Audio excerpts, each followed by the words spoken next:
Gamers! What am I doing? How we doing, chat? How's life?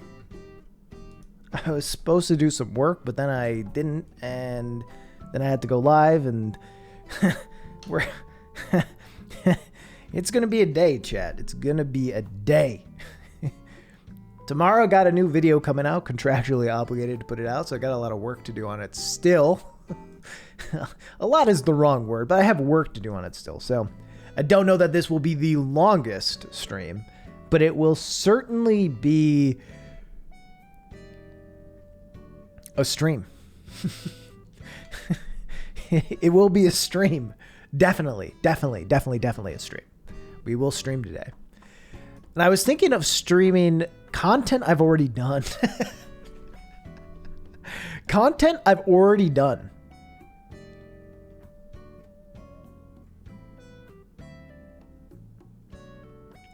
We'll see, though. Oh, I can't do... okay. The streamiest. Stream confirmed. Taking finals right now. Like literally right now? No, Alduin, here's the thing. I'm trying to make a push to turn stream content into YouTube videos for a second channel. Just to see how it goes, how it works. And here's the thing. I didn't save all of my VODs. I haven't saved all my VODs. So some of that stuff is just lost to time. Some of it's just gone forever. And some of it was good ideas. Like ranking every Zelda game. Like a tier list of Zelda games. That's a good idea. But I ruined it on a stream that I lost. But granted, I also did it at a time when I had less viewers. Not all of you were here for it. So, my thought is to do that today. Seems like a fun thing to talk about. I'm kind of in the mood because I've been thinking about Zelda a lot. Maria, how you doing? I'm in the background. I've found that my stream personality is becoming more and more Italian by the day. I'm Irish. I am Irish and I'm German. But every time I stream, I feel like, hey, what you doing over here? Like, I just become more Italian by the day. I woke up this morning and my hair slicked back completely. I had gold rings on all my fingers. I don't know what's happening to me.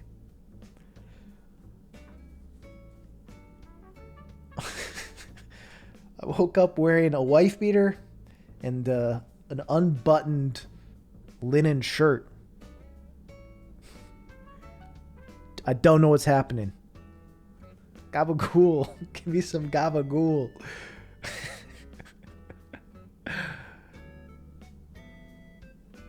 You hear of Biomutant? Okay, so I saw some art for Biomutant, and I was like, yo, this looks pretty cool. And then I clicked a preview of the game, and it was a bunch of menus that looked dumb as shit. And I lost all interest I had in the game. Is it any good?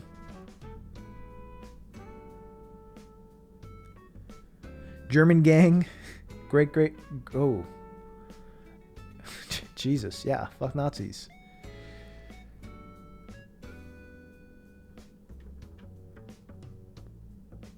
Jesus. Let's move on.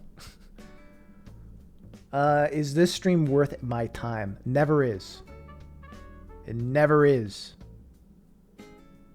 Did some stream testing today. I don't know what I'm doing. Well, tell me about it. What don't you know what you're doing? Like just how to make stuff look good?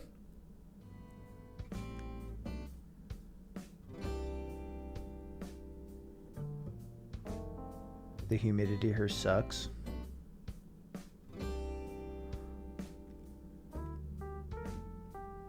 Bum, bum, bum.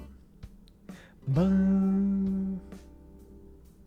I'm in the background while you do shit. Haven't seen much of it. Heard it was bad.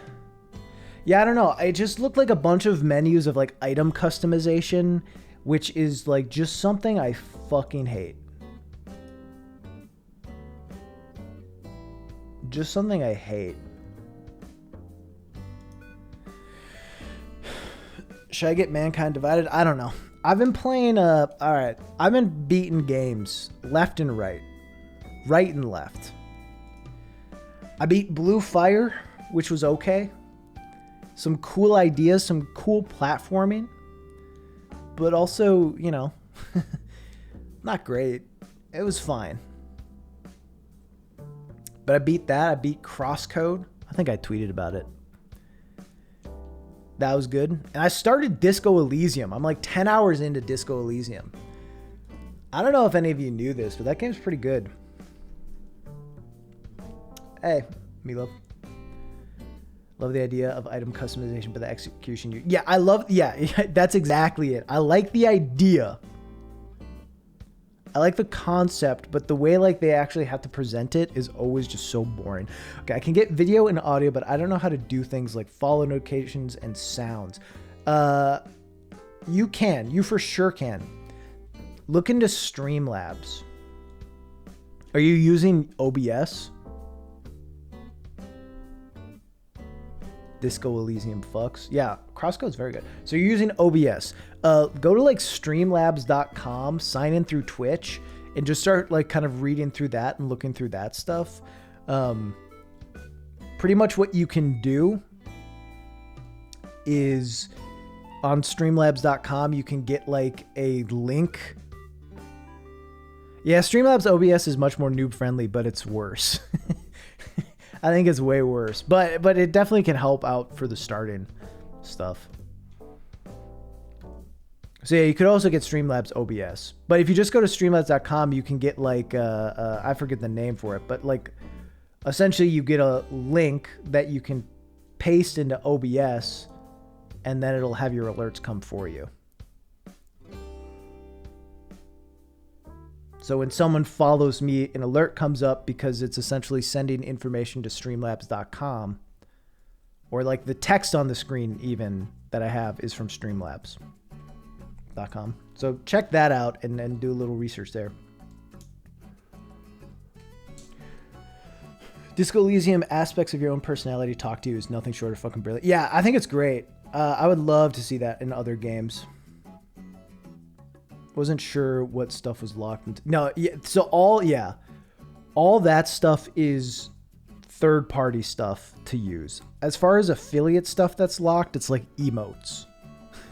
Pretty much emotes and getting people to sub to you is the only stuff that's locked. Sonic presentation and Horizon Zero Dawn state of... Ooh, interesting.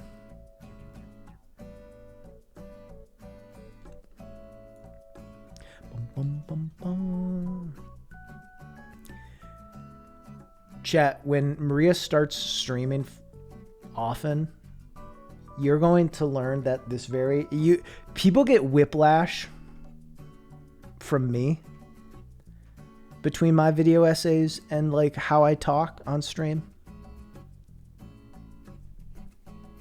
I haven't even had like a voice-to-voice conversation with Maria. But you are in for a shock. She is the dankest memester in the fucking universe.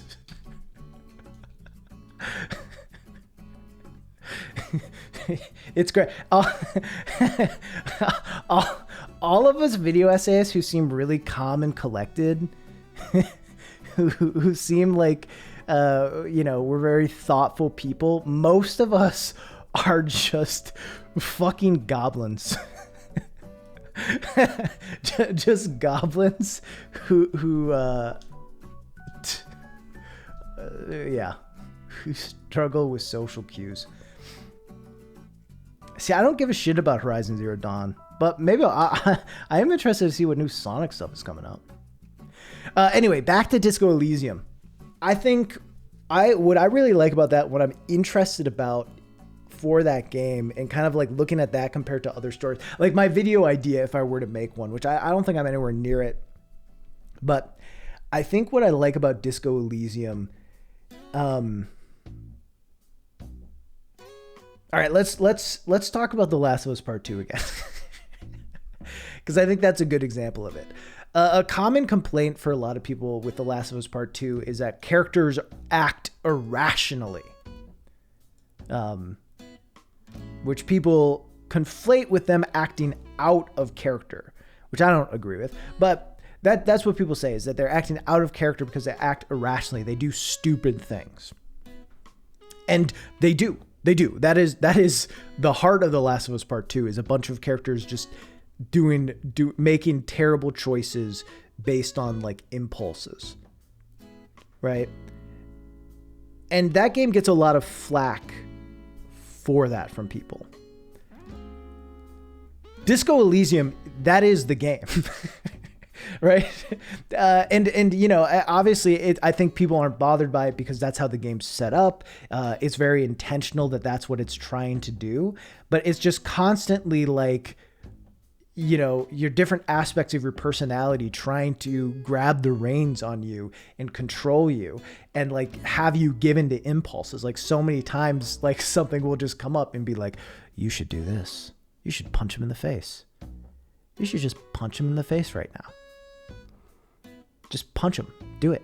Like it is, the whole point is I mean, there's lots of points. There's lots of points to it. But one of the major points is it is pushing like the weirdness of humans. I mean, the game even says like, don't be afraid to say weird things. People are forgiving of cops. Like it's pushing people to be irrational and respond irrationally. That's what the game wants you to do, is like put you in these situations where you're at advantages in some ways if you respond irrationally, and you're at disadvantages if you are only always doing rational shit. And I think that's really interesting because it's like a superhuman look, right? I've talked about it before. I talked about like when people tell me to not read negative comments. I had a whole thing on the stream of like, when people tell me not to focus on negative comments, it's like, I know, you know, I know. Like, I know I shouldn't read things that are being mean to me, but it doesn't matter. Like, I know that, but it doesn't matter. You know, I know I shouldn't have a second brownie after I've already eaten 3. Like, I know that. But there are things that have stronger control than that. And I think in narratives, we're sometimes really unforgiving of those aspects of the human condition, right? Which makes sense because you want everything in a narrative to kind of make sense. You want to be able to see the progression. You want to be able to understand the progression of it. So when a character does something based on essentially brain chemistry being like, this is what you feel right now and you need to give into this. And we can't see that. And you're trying to, you know, convey it through facial emotions or like flashbacks. People don't always respond well to that. Even though it's like the most human thing in the world. People are like, oh, that's unrealistic. It doesn't make sense. Even though it is very realistic, but it doesn't work in a story as well. Because I think we expect stories to be neat. But it works really well in Disco Elysium because that's the game. Because you literally hear that voice in a very deep Australian accent, I think. Being like, you should eat that donut. Eat it now. You deserve it. You've worked hard as Super Cop all day. Eat the fucking donut. Eat it. And then another one being like, no, you shouldn't eat it. It'll slow you down. But anyway, I think that's really interesting. In how do you portray irrationality in fiction? How do you portray the inconsistent and irrational ways that humans behave? Because, yeah, when a lot of people try to measure the actions of Ellie in The Last of Us Part 2, they're like, this isn't logical. This doesn't make sense. Why would someone do this? And it's like, bro, my toilet flusher has been broken for the past 6 months. It wouldn't have cost me anything to have the maintenance guys in my apartment complex come and fix it.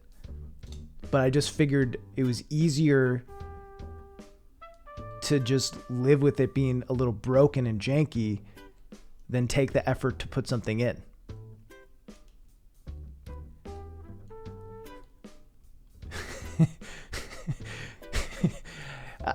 Humans are the fucking worst. You know what I mean? That was the dumbest thing. It took 2 minutes. It took 2 minutes to put in the work order, and it took 1 minute for them to fix it. But in my head, I was like, well, all I need to do is pull the handle out a little bit and pull the bar instead of just turning the handle. You know, it's just about as easy. You know, it's just about as easy. It still could flush. It's just you had to flush it in a slightly different way. But that different way only took half a second longer. But then it took half a second longer, you know, a few times a day for 6 months, which certainly averaged out to more time than I would have taken to put in a fucking work order. And some of it's laziness, but it's also, but yeah, I mean, some of it's laziness, but it's also just like being like, well, it's just easier this way. I think humans are dumb. So I think it's interesting what kind of irrational actions we'll accept from real humans, but not from characters and stuff. But also how Disco Elysium completely contextualizes it so that like you're cool with it. You're like, yeah, this is fine. This is fine that this person's like an idiot. It's fine that they give in to lots of things because it's very telegraphed.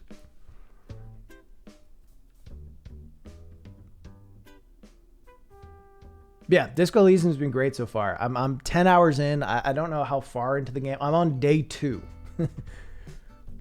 I don't know how many days the game is, or if you even need to do all the games or days.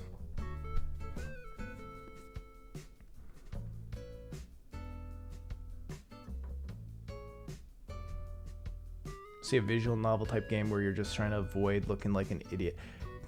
Have you heard of Disco Elysium? Logic is overrated. Yeah. So it feels bad if you feel like your character is screwing up and you can't influence it. It's like taking control from the player almost. Yeah, I mean, you know, and that's the interesting thing about like Disco Elysium is like you have kind of full control over the character. Not full control. The character is established, so there is some stuff to that. But like a little more of a control over their personality. You know, how much of a communist or how much of a fascist you want to make your character in it. You know, you have choices in Disco Elysium. Whereas, yeah, in something like The Last of Us Part 2, you have no control over the characters. Really, you know. You are a vehicle, or they are a vehicle. I don't know. But you don't influence the story. You can influence the gameplay in the micro stories, I guess, but not anything in the major story. Reds, you should try Destiny 2. I've played a little bit, I think. Have you ever considered doing a stream playing bad games off stream? What? That makes no sense. What? What does that mean? Have you ever considered doing a stream playing... Oh, off Steam! Dyslexia strikes again. No. My bad, Bracket. I apologize. I have not thought of that, but maybe. I think people like it when they can fully understand what characters do, haven't played this game, but if it's a main theme or something they can control, then I suppose people don't mind it too much. Yeah. Now that I mind if characters are too illogical. Yeah. I mean, I think that's part of it, is like, can you understand where a character is coming from? And I think a lot of people struggle with that in certain games. And I've struggled with it in certain games too, of like, I don't know why this character would act in this way. And that doesn't mean that that character is wrong to act that way, in fairness, you know? It could just be that I don't have an understanding of how that kind of character works or what that person has been through. It could also be that they're poorly written. You know, I'm not saying every character is well written just because they're written. But yeah, all just thoughts. What happened to all the viewers? What do you mean? There's been like no viewers today.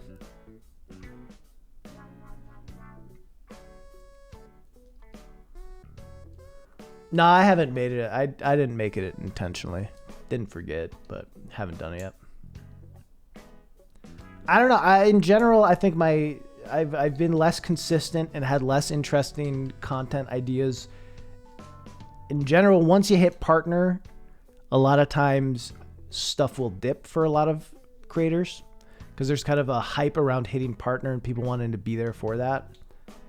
And then I think if you don't hit it with some really interesting stuff, you can drop a bit. Also, yeah, I haven't announced, so I'm sure it'll boost a bit when I post them on Twitter. Character might do this window. This window includes many more stupid things than it does logical things. So as long as your character stays in the confines of this window, stays consistent, it's all good. See, I think that's decently true. I think a lot of times people start cutting out anything stupid in being consistent, though. We're on a video essay about playground games like tag. Ooh. Ran into an issue. I didn't know what to use for background footage. Found a VR game on Steam called Gorilla Tag. Ooh, cool. Sounds fun. It's about balance of keeping your protagonist a canvas to experience a story as well as a blank slate. Yeah. And I think Disco Elysium does a pretty good job with that, which is neat. Because, like, I like it because the main character, I don't want to say much about it, but like the main character is an established person with an established history and acted in certain ways. And you kind of uncover that as the game goes on. They are a character in the world who exists. It's not just whoever you want them to be, but he can become but he can become someone you want him to be. I think it's definitely an interesting balance of that kind of trope. Foursquare was lit. Yeah. Here, the coolest game was Two Square. Two Square was the shit. And what you did is you have Foursquare, right? Depending on how your school was set up or how your blacktop was set up, a lot of times our Foursquare, like courts, I suppose, were right next to each other. They were just right next to each other. So instead of Foursquare, you would play Two Square, which was all about cherry bombs. Two Square fucking sucks. It's all about cherry bombs and like the big actions. The big action, slamming it down.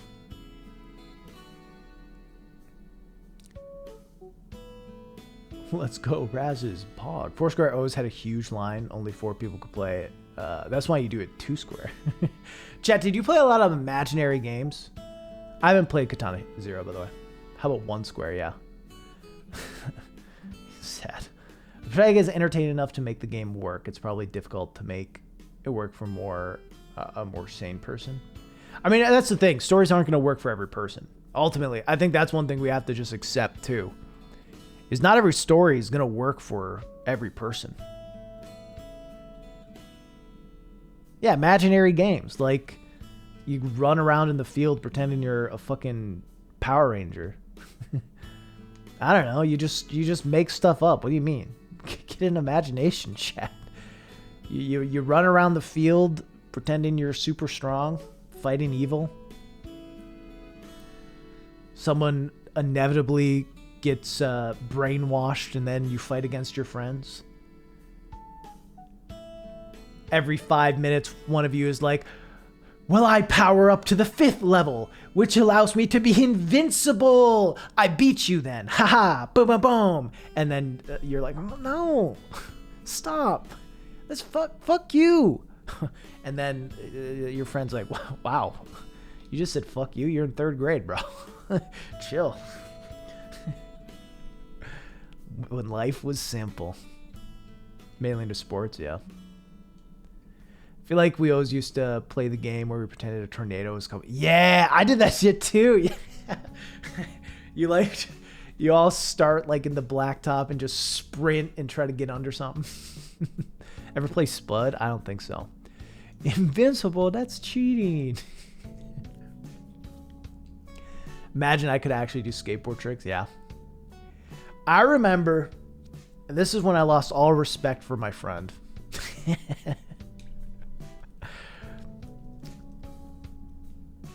In elementary school, I heard about hypnotism. It just seemed really cool. I was like, I want to learn how to do this. Thanks for the hydrate. So I bought like a pendant that you could wave back and forth. And I learned how to hypnotize people. I learned the inner secrets of the ability. And amazingly was able to do it in daytime on a whim as a 1st grader. Or 3rd grader, probably.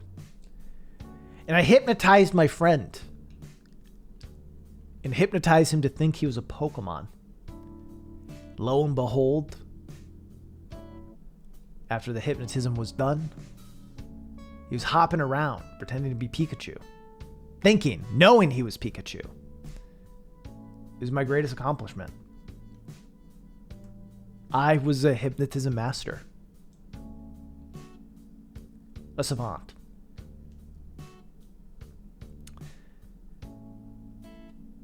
Everyone was convinced, everyone knew. And my friend came up to me after and he's like, oh, that was fun. You know that was fake, right? And I was like, yeah, of course. Good job playing along. Yeah. Want to pretend to be Bulbasaur tomorrow?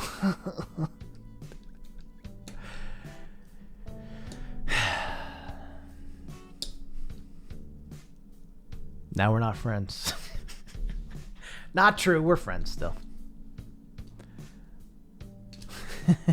But I actually hypnotized you to think it was fake. Crying with the pendulum. Disappointment. Yeah. I thought I had done it. I was so convinced I had done it. I was like, wait, not even a little bit? He's like, no. So yeah, no, I knew that. I knew that. I knew. Obviously, as the person hypnotizing, I can tell if someone's actually hypnotized. I appreciate going in on the joke, and it seems like everyone else bought it. So, you know, no worries. Glad we could do this without even talking about it, you know? You did great. You did great, man. You fucking did great, dude. Good job. Cool shit. Fuck. I'm a sham, chat.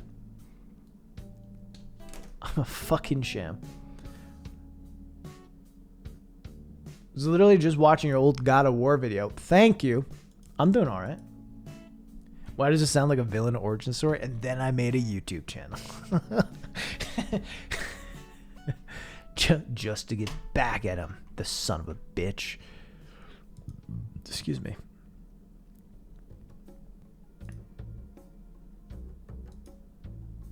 Is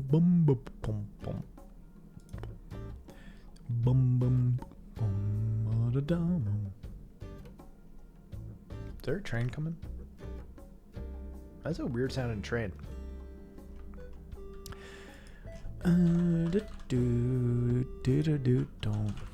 Well, chat, how's your weekend? I promised I would stream on Sunday, and I didn't. Which I'm sure surprised none of you.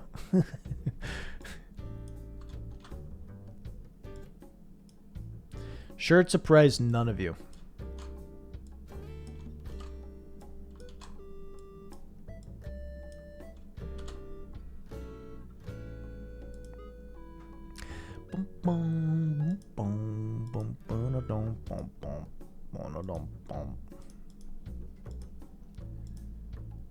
All right, I'm just working on something real quick.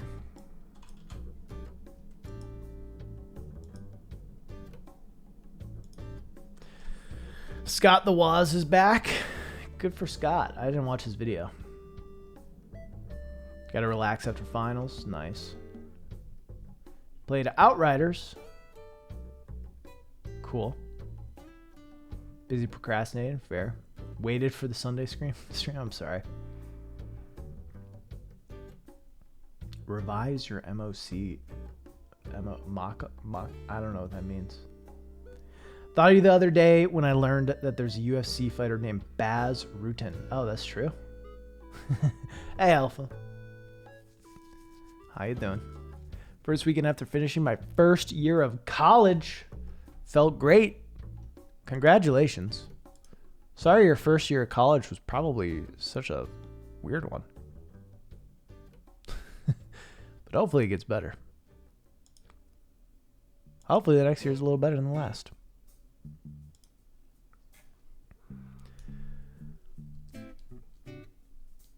I have a weird thing where I cannot play anything else until I beat my current game, and it really sucks when I'm playing Demon's Souls. Fuck this.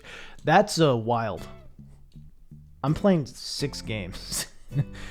Currently, I am playing Disco Elysium, Maquette. It's been a minute.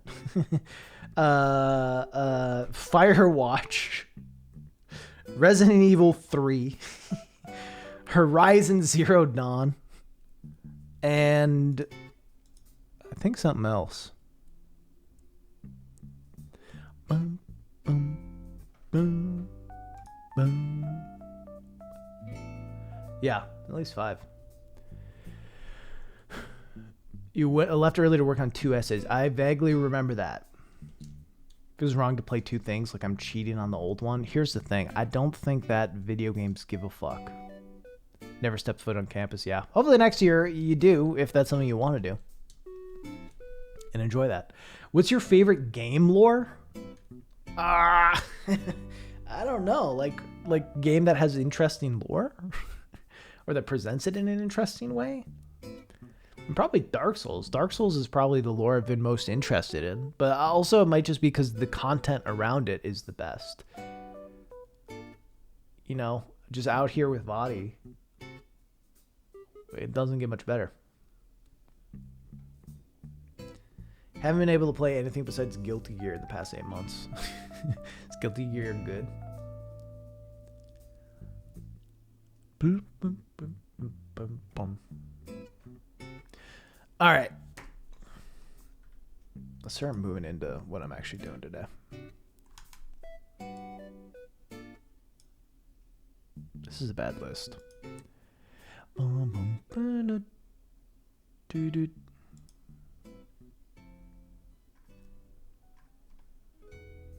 This is a good list. All right. Give me a sec.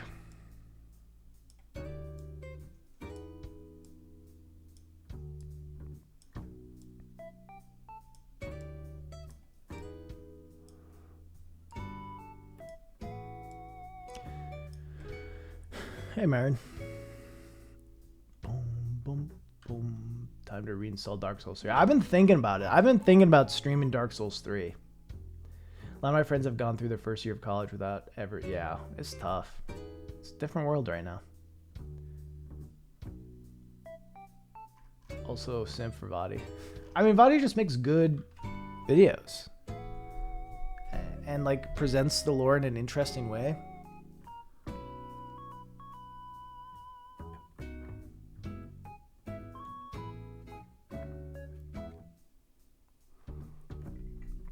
All right. I wish some of these brackets were actually good.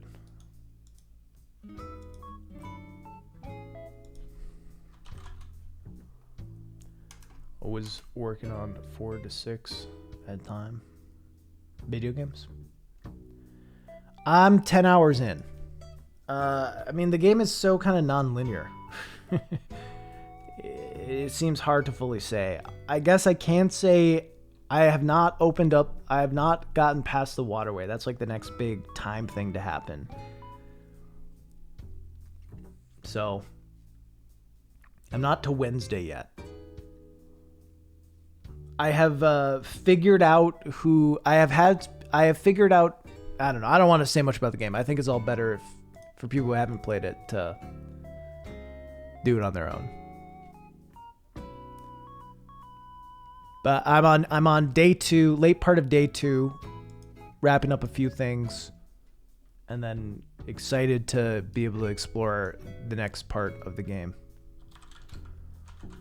Or the next, yeah, whatever. The other part.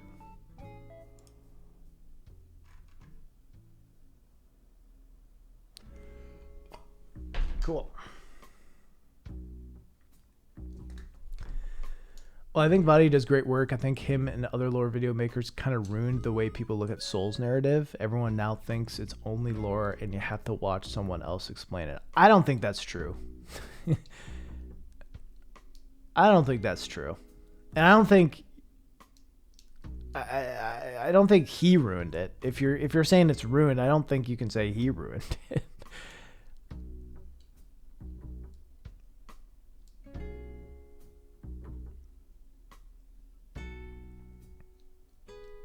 YW? No. Not unless you prime. Yeah, I don't know. I don't think I agree with that.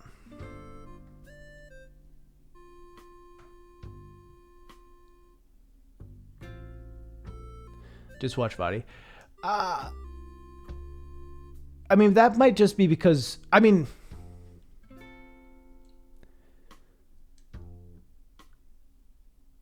that just might be because people don't want to talk about it because they're not interested in having a conversation on it. I mean, I do agree. I don't think that's Vadi's fault or any lore maker's fault. I do agree that that is a response that people have to stuff that's annoying. Like, to bring up The Last of Us 2 for the billionth fucking time. I was in a Twitch chat and someone in there was bashing on The Last of Us 2. Saying it was bad, all these things bad, but just saying it was bad. And said it like it was propaganda. I was like, okay.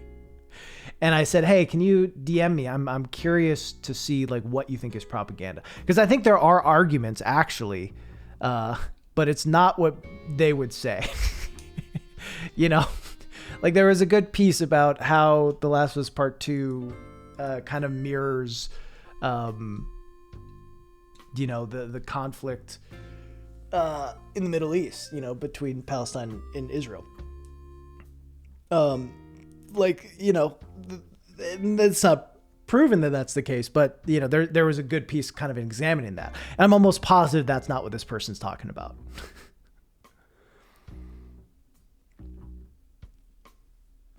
But anyway, I was like, hey, I'm curious. I want to know what you mean by that. And they're like, just watch YouTube. Just watch YouTube videos on it. That was their response. There are tons of videos that talk about it. It's like, they didn't even give me a specific, like, check out Patriot 17's YouTube video on it, you know? But I think people who don't want to talk about it will just, say, watch this video about it. It explains it really well. Which I think that is, you know, I don't think that's any creator's fault, but it is obviously a side effect that is kind of negative. But also, you know, I don't have time to engage about complex topics with everyone. But if I can be like, hey, this idea that I want to try to get across to you is talked about really well in this Jacob Geller video, I'd much rather just do that. Hello, Mina. Has any dev ever reacted to something you said / a video? Yeah. I mean, this is not a flex, but Gaming for a Non-Gamer almost has 10 million views. Like, it is, Gaming for a Non-Gamer is a pretty well-known video in the video game space. I have a bunch of devs following me who followed me for a while since that video came out. Like, I've talked to devs, interviewed devs. Yeah, I definitely have.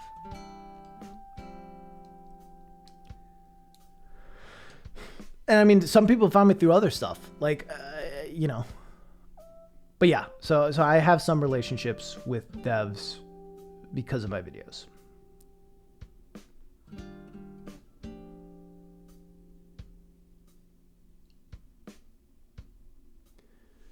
So yeah.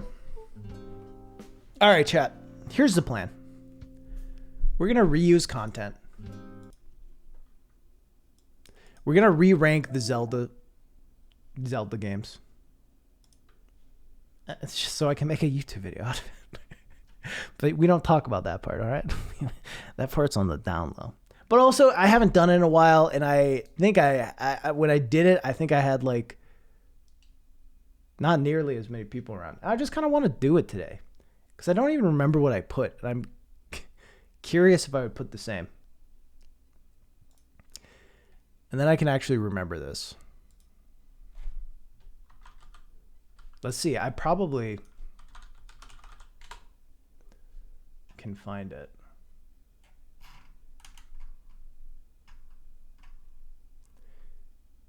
I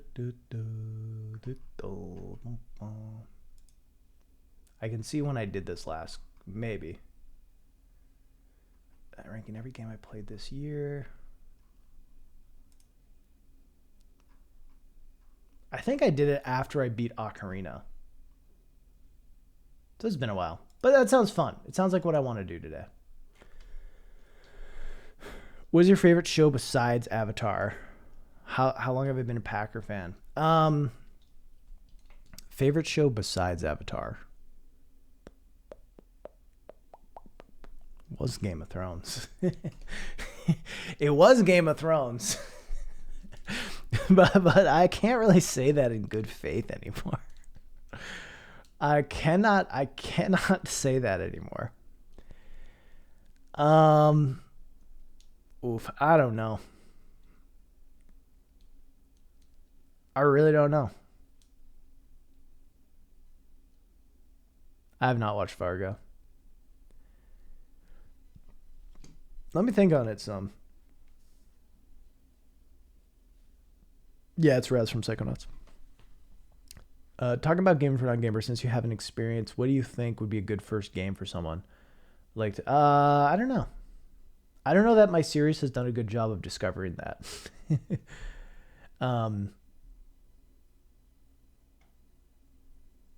I would say if you want to show her why you like games so much, think of your favorite game to start. Think of that, I guess. Big recommend Fargo Season 1, yeah.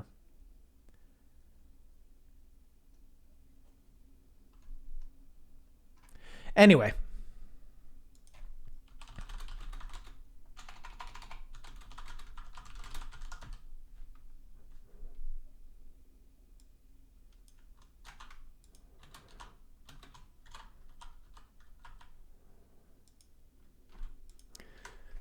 All right. 10 hours of Civ 4. Then I would have to pick a favorite game. True.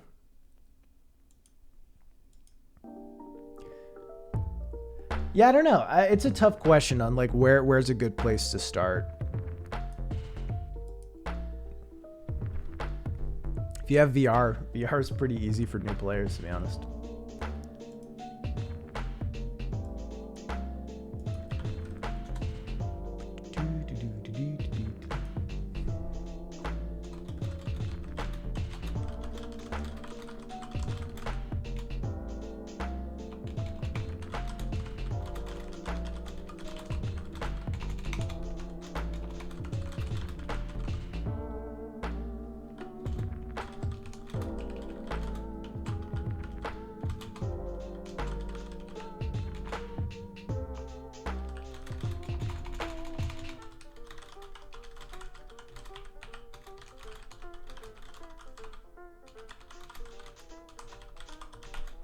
All right, give me a sec.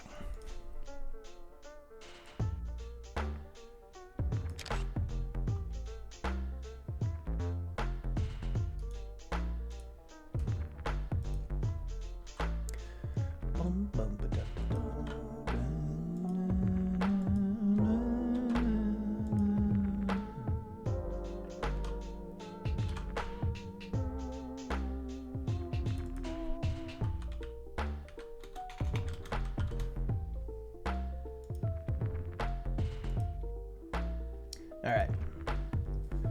Greetings. Thinking Journey. Journey is probably good.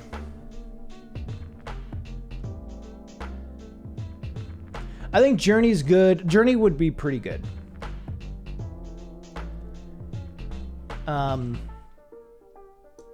But give guidance. Don't do the passive backseat person. Give guidance and be like, yeah, you're trying to, you know, you even explain it. Be like, what's kind of cool is like games speak to you in a language, and it is kind of hard to understand when you're first getting it, but you might pick up on certain cues. Be like, at the moment, it kind of wants you to head in the direction, you know, of the thing that it shows you in the distance, the big light, the big mountain in the distance. It's not always going to be going directly to that, and sometimes you'll have to take roundabout ways, but, you know, start with that. And give guidance as need be. What do you think of Ori and the Will of the Wisps? I think it's great. Do you need to play the first game? No. No, you don't. Inside and Limbo are good first timers. Yeah, very simple games with some interesting puzzles. Not too many things to have to worry about. I honestly, I would say play Ori and the Will of the Wisps, and if you really like it, then play Ori and the Blind Forest. It will be a little tough because Blind Forest is a lot more simple than Will of the Wisp. The way it works is a lot simpler. 2D platformers or 3D? What would I prefer? 2D. 2D. Not even a question. My favorite genre are open world games. Open world games is my favorite genre of games. No cap. There are just two of them that I like. That's the only issue. They're my favorite games, but there's only two good ones ever made. Willow's perfect sequel, going back and fixing all the problems the original had. Well, not, yeah. Yeah, for sure. Just coming to make sure Ocarina gets put in F tier where it belongs. That's a spicy take. We'll see if it pays off. Just Cause 4, am I right? Breath of the Wild and Outer Wilds. And yes, Outer Wilds is an open world game. Outer Wilds is an open world game. I will not hear anything to the contrary. Isn't GTA 5 open world? Yeah, and it's trash. GTA 5's fine. I liked RDR2, but it's not a good open world game.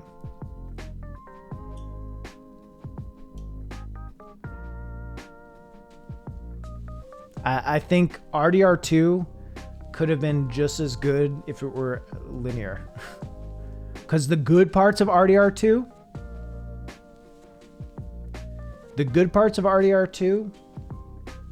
I mean, the open world is neat. But as a game, I didn't like it.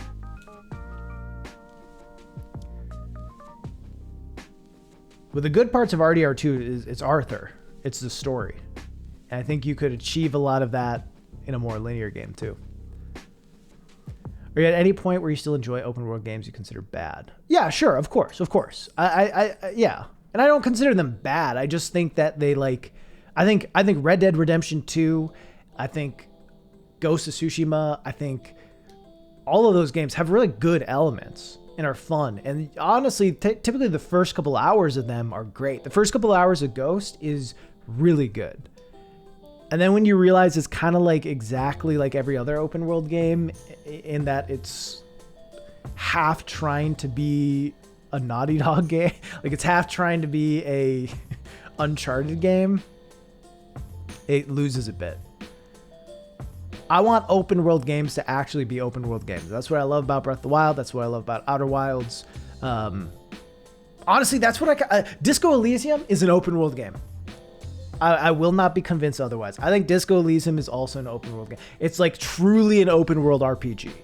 Disco Elysium is truly an open world RPG in what an open world RPG should be. But I think a lot of people wouldn't consider it that, maybe because the map's small and there's not fighting. Not really. Not a lot of fighting. I did spin kick a dude, which was rad. What's a game so bad it's good? No such thing. Don't you like crashing the screen? I haven't played Gothic, but from my sources, from Heavy-Eyed Mitchell Kramer, it sounds pretty good.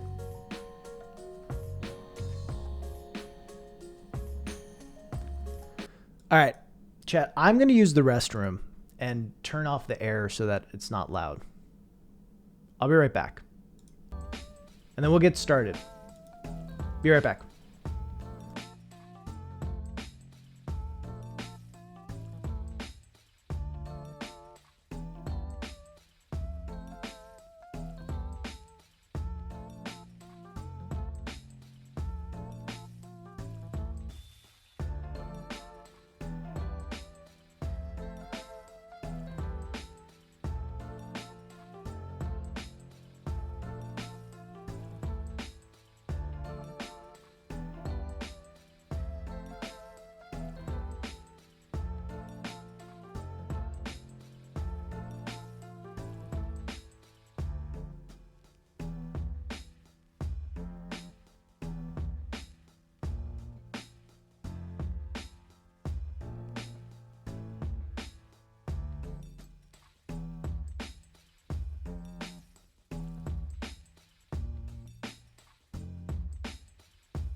Chat, don't spam hydrates when I'm gone. I just, no.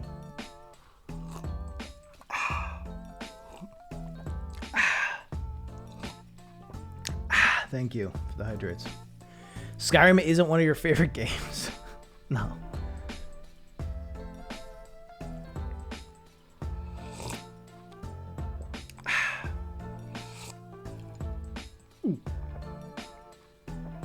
All right. Stop. Fucking stop. Stop.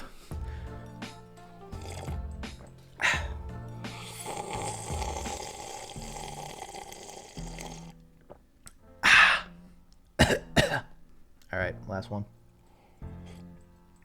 That's all of them. That kind of fuck. What Sogbread does control art? What does control art? Does it stop? Does it stop the hydrates? Is that what Control R does? Please.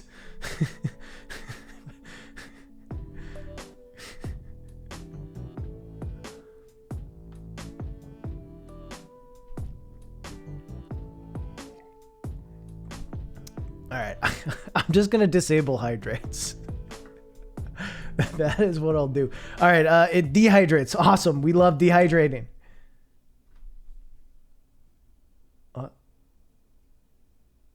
What the? There's water all around me now. And I have to play through Bennett Foddy. You son of a bitch. You son of a bitch. You son of a... Someone who actually thought I would fall for Control R again. Ha. Ha. All right.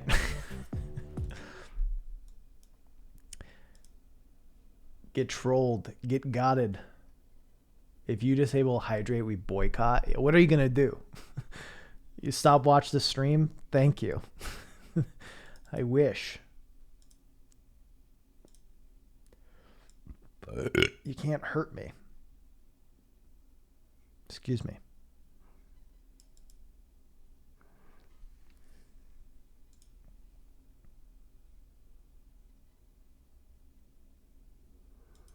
Unsub from what? Twitch? You're already not subbed. It means nothing to me. You're not subbed. What are you going to unsub from? Your threat means nothing to me. Fuck. Sebastian, thanks for the prime. Now your threat means something to me. All right.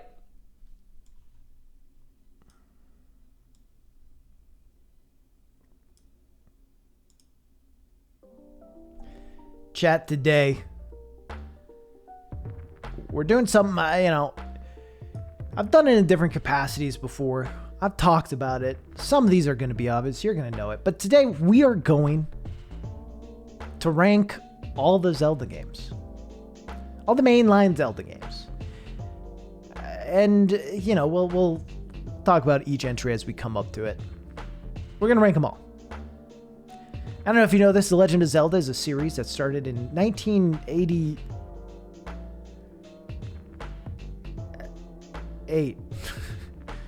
Right? No, 1986. Created by the legendary Shigeru Miyamoto. Right? It was inspired originally by him having caves in his backyard and liking to climb trees. So he created The Legend of Zelda.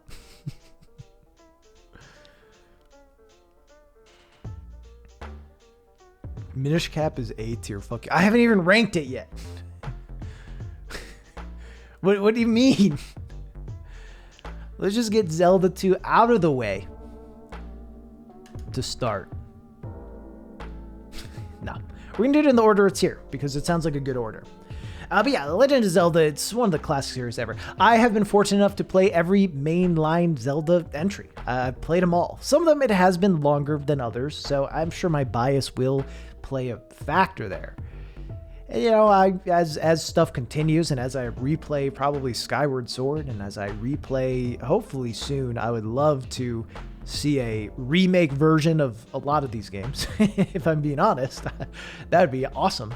Give the Link's Awakening treatment to ages and seasons. Wow.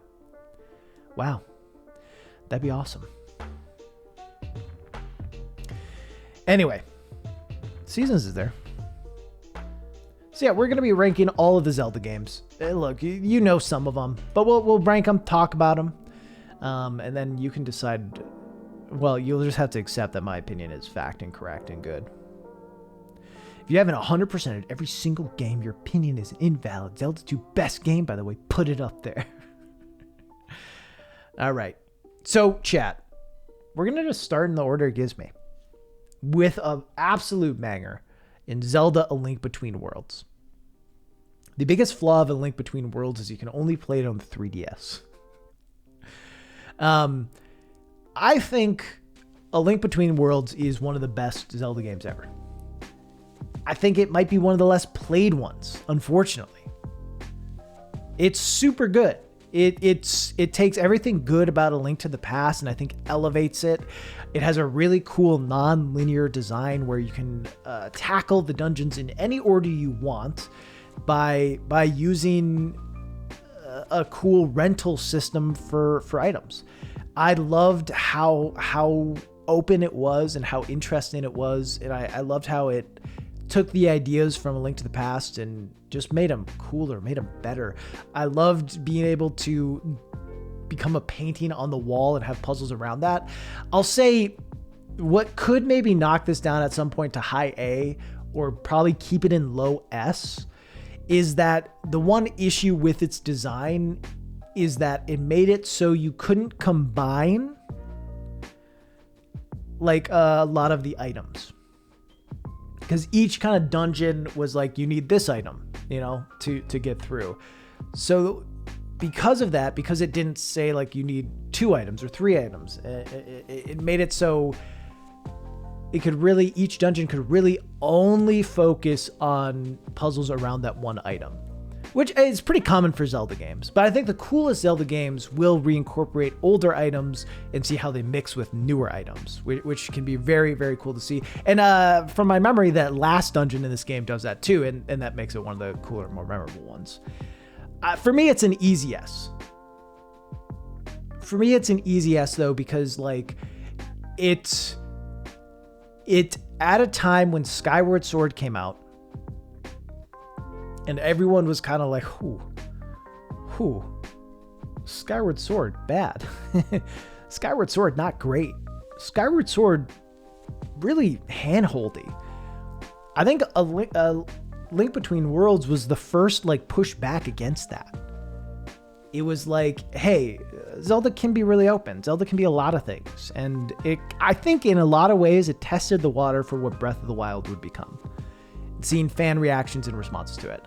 Link Between the Worlds is great. A cool story too. I think A Link Between Worlds has one of the better stories. A great antagonist and a great,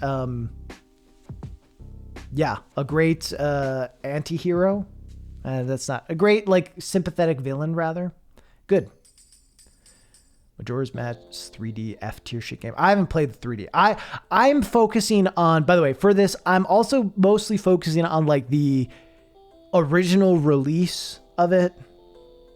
I'm focusing on the game. We can talk a bit about extra stuff that's come after. But yeah, I'm mostly focused on just the game, not the 3D remakes and all that. Hello, Erm. All right, and now A Link to the Past. Easy C. Fuck A Link to the Past. Just kidding. Link to the Past is a good game. C is good. Remember, we're talking about Zelda. So like an F tier Zelda game is still pretty good. We'll talk about it all when we get there. That's what's all hard about it. I don't know. I'm going to measure it on like the core of the game and not always about how the controller works. All right. I think Link to the Past has been made irrelevant by A Link Between Worlds. I think A Link to the Past, like, is just worse than A Link Between Worlds. And A Link Between Worlds accomplishes a lot of the same things and a lot of the same feelings. Obviously utilizes the same map and similar dungeons. Link to the Past has become, in my eyes, pretty irrelevant because of that. It was a huge step in an interesting direction and very important for the Zelda series. Which is why actually I'm going to move it to a D. No. All right, my actual ranking is a B. I think it's a B. I think because of how important it is to Zelda and how many things it established in the Zelda franchise, it definitely deserves respect. And it's a good game, and it still holds up really well. Like, it's super important. It's just, and we'll talk about it, I just think that A Link Between Worlds does A Link to the Past better than A Link to the Past. I also think that Link's Awakening, I think that Ages and Seasons, all also do A Link to the Past better than A Link to the Past. I think all of them. So yeah. You know, Link to the Past is good and it's important. It's way more important than those games. And Zelda wouldn't be Zelda without A Link to the Past. But as far as like if I'm going to play a Zelda game, I'm going to get about a B level of enjoyment out of A Link to the Past. I think it's a great game, though. Raz goes into the D tier. Moving on. Four Swords Adventures. All right, so we have Four Swords and Four Swords Adventures. I'm going to give... We'll jump to Four Swords first. Four Swords Normal is a D. It's really simple. It's not bad, but like it's just kind of hard to play. It's hard to get people to do it. It's very kind of surface level on how interesting it utilizes its multiplayer mechanics. Is that bad? Four Swords isn't bad, but it just isn't great. Four Swords Adventure, though, is great. Four Swords Adventure is really good. Texvader, why don't you like Four Swords Adventure? S is Link Between Worlds.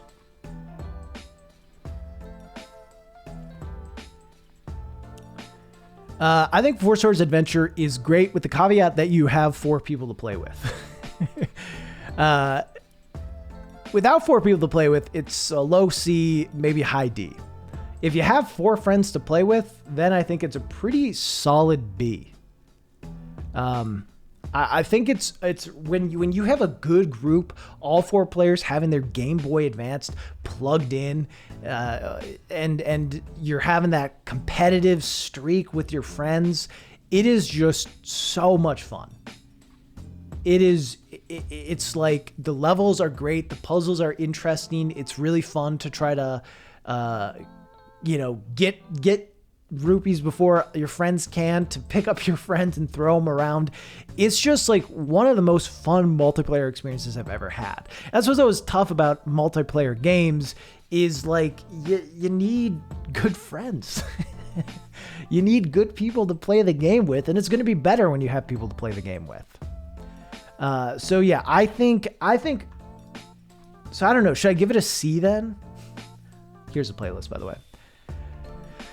Because I think it's a B when you have 4 people to play with. The game design is good. The multiplayer aspects are good. But if you don't have 4 people to play with, it's tough.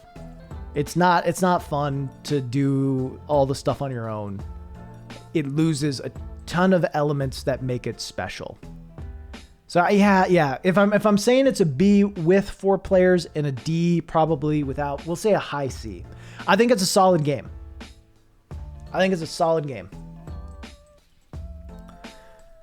But yeah. And I would love to see them try it again. But not this. You rank it on how it was intended to be played. Yeah, maybe. But also, it's got to be my experience. And I've spent a fair bit of time playing with friends and on my own. And on my own was not great. I think C's fair. All right, next is Link's Awakening. Link's Awakening came after A Link to the Past. I think, as I said before, it did a lot of things that A Link to the Past did, but better. I think it has some really unique dungeons. It has a really cool story too. I love the story of Link's Awakening. I mean, I have talked about it in videos. I think it's a really unique take on the story where so many games are about, oh, you got to defeat Ganon, you got to save the princess. This is way more of like a struggle that Link is going through on his own, needing to escape and help the island by technically destroying it. It's great. I love it. I think it's definitely a unique take on it. It's weird. It was inspired by Twin Peaks. Like how it's got to be the only Zelda game inspired by some actual weird shit. I think, oh God. We're going to hit high A. I think Link's Awakening is going to be a high A. Because I don't want to put just everything in S. Definitely a high A. I think it's does a lot of really cool stuff. I've really enjoyed the remake, but I'm kind of trying to grade it on like just the core of the game, not so much the remake of it. We'll see how that goes as time goes on. But I think it's a great sequel to A Link to the Past. It's the first Zelda game inspired by real weird shit. The gameplay aged. One of the few Zelda games I never played. You should play it. I don't think the gameplay's aged that bad. But yeah, certainly. I think Link's Awakening, Link's Awakening is just a good game. It holds up pretty well. It's unique in that it tries something different and tells a different kind of story. And it still feels like Zelda. It still feels like a Zelda game, which you love to see. Next, we have Majora's Mask. Majora's Mask, obviously the direct sequel to Ocarina of Time, and it's weird. It's along with if a Link's Awakening is the weird sequel to A Link to the Past, which actually Link's Awakening is a direct sequel to Link to the Past, isn't it? You are the same Link in A Link's Awakening as you are in Link to the Past. So Link's Awakening and Majora's Mask, the two weird sequels to two of the most beloved games of all time, both of which I think are better than the game they came after by a considerable amount. I think Majora's Mask and Link's Awakening are both better than A Link to the Past and Ocarina of Time. I think Majora's Mask is going to be an S for me. It's been a bit since I've replayed it, and I want to replay it soon. I'm planning to replay it on stream soon. We'll see also if Nintendo announces something about Zelda stuff.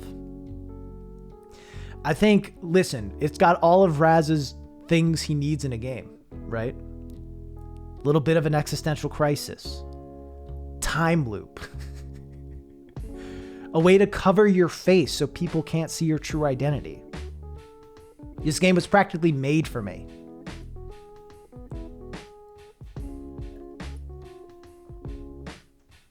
Triumph in storytelling. Some dungeons feel so bad. Garn controls like butt. Yeah, I think what it really needs, and I don't know, I haven't played the 3DS version, so I don't know if it's given a good quality of life update. I heard no. It needs a good quality of life update. I think the stone temple tower or whatever, where you have to play the Elegy of Sadness, that needs to be reworked to be a lot faster.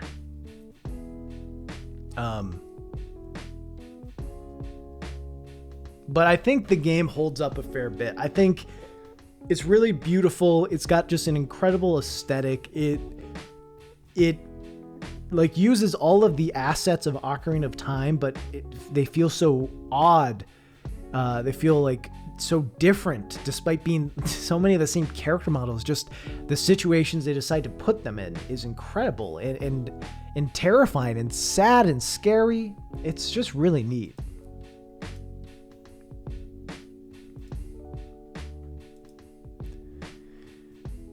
It definitely could use some quality of life stuff, and it's not a flawless game.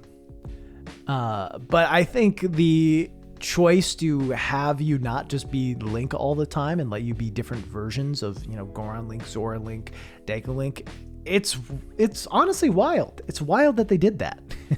And it's wild how much, how that's like the only time we've really seen it done to that extent. We haven't seen it again. The closest thing, I guess, is Twilight Princess with the wolf form. But we haven't seen that idea of like giving multiple purposes to an area by giving you multiple ways to interact with it through the different masks. And I think that's a great use of space in Majora's Mask to make things interesting and unique. Got the mask tattooed on me. Yeah, Majora's Mask. I think it's a classic. I think certainly it could be better, and I hope that if they do some sort of remake, they add a handful of quality of life things. And obviously, a large part of this is in my nostalgia for it and like a personal connection I feel to playing the game. How it makes me feel emotionally and how much I think about it. I think that is something that can't be understated. With video games, we talk about playtime a lot. I'm not the first person to say this, you know, other people have said it before more eloquently. Jacob Geller has a great piece on it about like with games, it's sometimes the true lifespan of a game is not start to finish or, you know, start to credits. It's like how long you think about it. And there are a few games I've thought about as much as I've thought about Majora's Mask. There are very few games. I think a lot about how it got me to feel. I think about a lot about the things that happen in it, about its vibe, aesthetic, its major themes. I think about it a lot. And there's so much value to that. Which it's even though there are some game mechanic things that I wish were a little better and a little different, I think they're just outweighed by the impact that the game's had on me. You don't like the layout of the map? I love the layout of the map. Sonic 06 is immortal. I think about it all the time. Yeah. I mean, also, I think it matters how you think about it. If you think, wow, that game's shit, it's a little different. But yeah. So yeah, it's going to be an S for me. Ocarina of Time. B. I think I probably, maybe it's an A. Ooh, is it an A? I'll say I played Ocarina of Time a few months ago. And it held up a lot better than I thought. It held up a lot better than I thought. The dungeon design is really cool, and it does some things with like how the dungeon overlaps on itself that was actually really surprising to me. And I was like, wow, I don't remember it being like this, and I don't remember it being like this compact, but it's really neat.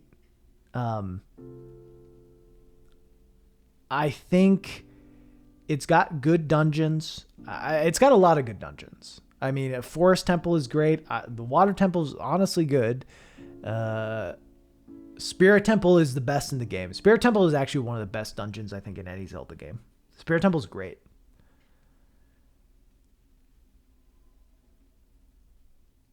So, I don't know. Obviously, if we're talking about important games, Ocarina of Time is... If we're talking about important games, you know, the list is Link to the Past, Ocarina of Time, Zelda 1, all S, right? But that's not my focus. We're talking about, like, you know, my favorites. So, yeah, I don't know. Ocarina definitely held up better than I remember. Or held up better than I thought it would. Yeah, I'm going to put it in an A. I think I'd put it below Link's Awakening because I have more of an emotional connection to Link's Awakening, but I definitely think it's an A. It's got good dungeons. It invented so much of the Zelda formula. I think Navi's actually a pretty good companion. Got nothing on Tattle, in my opinion. I think Tattle is like the best Zelda companion there's been. Maybe Midna is. Tattle's a great one, though. The Owl. True. What's Kapora Gabora? Yeah. I think the child section is really slow. I agree with that. I think the child dungeons take maybe a little longer than what you would want them to. Which is too bad. Kapora's theme is excellent. That's true. It is almost worth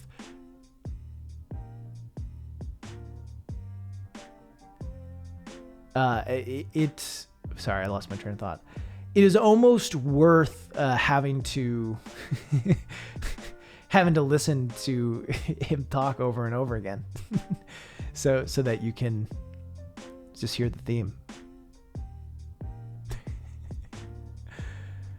But yeah, I don't know. Ocarina is great. It's a classic game. Obviously, I think it is what a lot of people think of when they think of Zelda, and it's a game I definitely think of when I think of Zelda. I find Majora's Mask to be more interesting, and I would rather play that than Ocarina of Time. But Ocarina of Time, I do think, kind of in the popular discourse, or at least in the game circles I'm in, it seems like it has started to be shit on a lot more because people love it so much and because it's so iconic. Like people are holding it up to a higher they're under a more microscope. Wizawat put it really well in a video saying like getting the kind of scrutiny that only a game as popular as Ocarina of Time could, right? Ocarina of Time is so well known. It's so many people, so many people know it as one of the greatest games of all time. So of course it's going to get way more scrutiny than anything else, you know?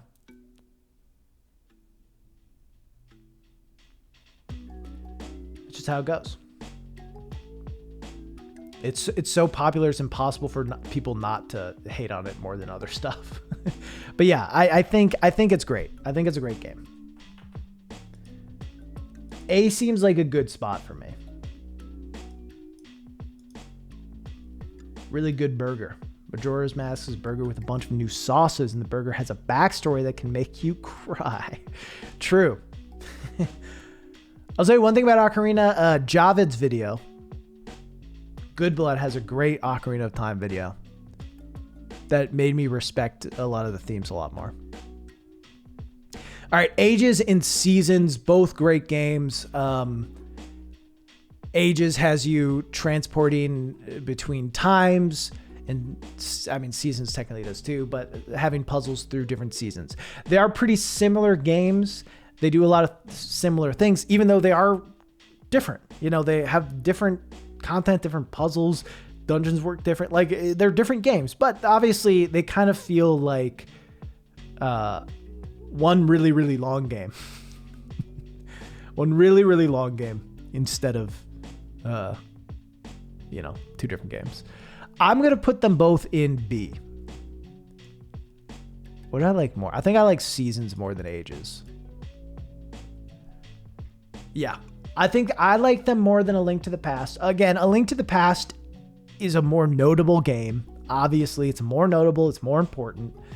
But I think, due to these games using A Link to the Past, I'm pretty sure they use the same engine. It's just, it elevated the ideas in A Link to the Past. It even like, I talk in one of my old videos that maybe some of you have seen. It talks about how Zelda likes to use the dual world theme, the dual world idea, right? You have it in different ways. Like Link to the Past, it's the hub world, and then dark world, and Twilight Princess, you have the Twilights, you have the wolf form and the normal form, and a lot of games like to have that. And I think Seasons and Ages does that well with the different seasons and ages, different ways to explore the same area so that you can kind of get familiar with the places you're in, but see them in a new context. It's a really good way to do game design. It's a good way to do game design. Is like reuse your assets. Don't spread yourself out across the biggest world possible. Reel it in and find ways to maximize the mechanics as much as possible. And that's what I love about the kind of dual world theme in a lot of Zelda games, is that you get the most out of areas. I think it's really cool. Oracle games are the only ones I have no memory of playing. Triforce Heroes never touched. We'll get to Triforce Heroes. I would definitely recommend Oracle of Seasons and Ages. I hope that I think it would be really neat if they do the Link's Awakening treatment for those, and we get nice little cute remakes. That'd be fun. Phantom Hourglass.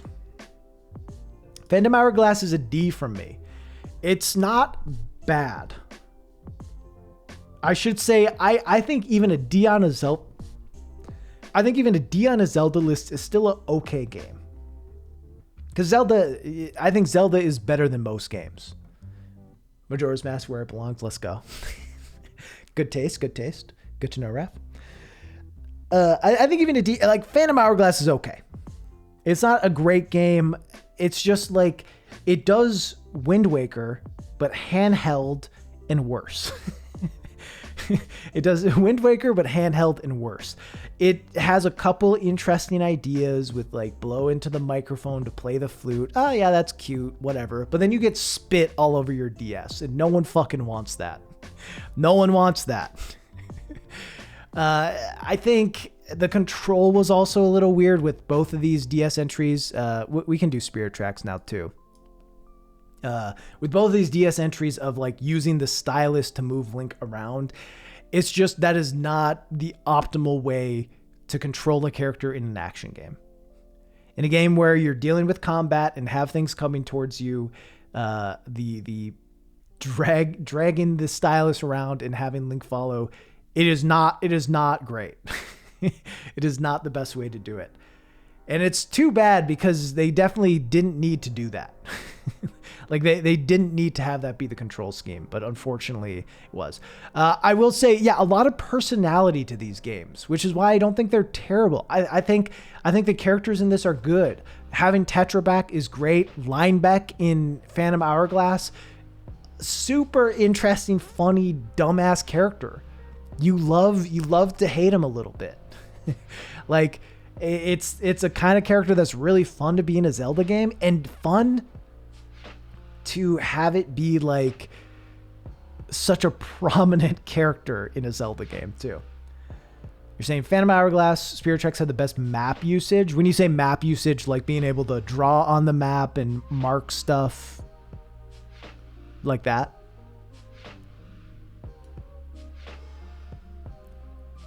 The only thing Spirit Tracks does better than any Zelda game is it works well on mobile phone emulator. Nice. I like Spirit Tracks a fair bit more than Phantom Hourglass. I like the train aesthetic. The music in it is incredible. I really like Ghost Zelda as a companion in the game. I find, while I do think it's flawed, I find the system of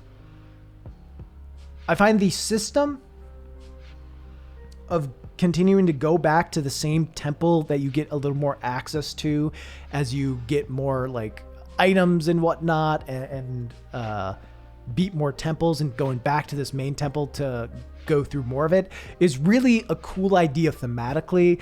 It gets a little exhausting in its actual execution, but it's a cool idea, and I would love to see them work on that some more in a future Zelda game. And honestly, Breath of the Wild kind of takes some cues from that in a way, although it's all optional, but of having like side dungeons that affect this main dungeon.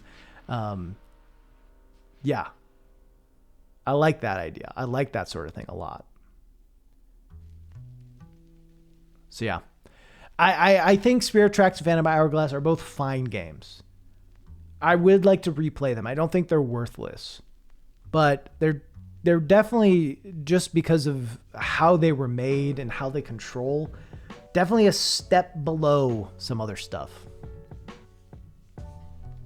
All right, Skyward Sword.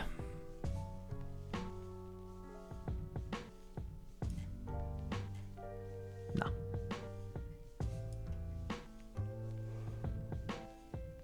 No.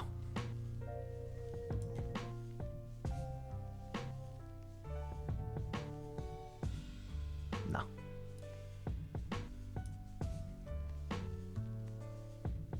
No.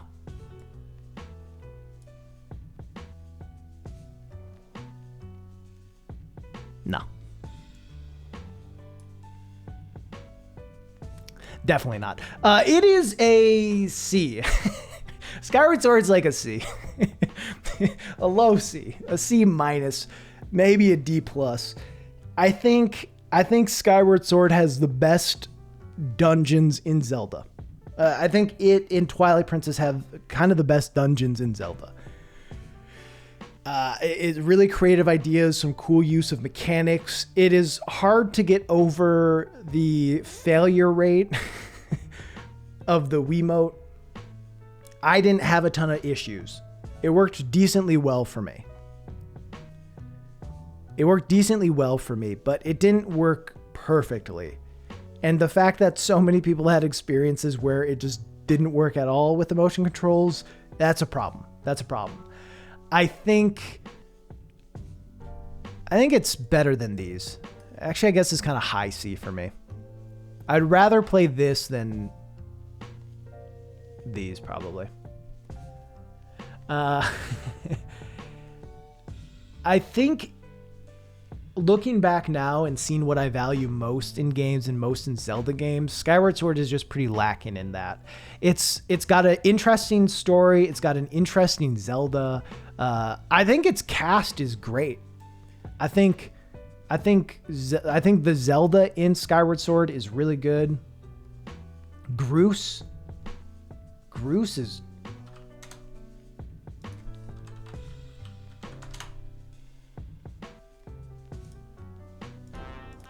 Groose is great. Groose is a god. Groose is incredible. Has a nice little arc of being a huge dickhead and then becomes the himbo we all deserve. You know what I mean? He becomes the himbo we all deserve. And that's a nice transformation. Also has a godly theme. Just an incredible theme. Girahim is a fun villain, even though I don't think they necessarily do enough with him or do enough in an interesting way. It's still a cool villain. Yeah, I think it's a fine game. I think it's got really good dungeons. It's just on a mechanical level, it doesn't work great. I think the Skyloft area, the flying stuff, is really underwhelming. There's not much to it.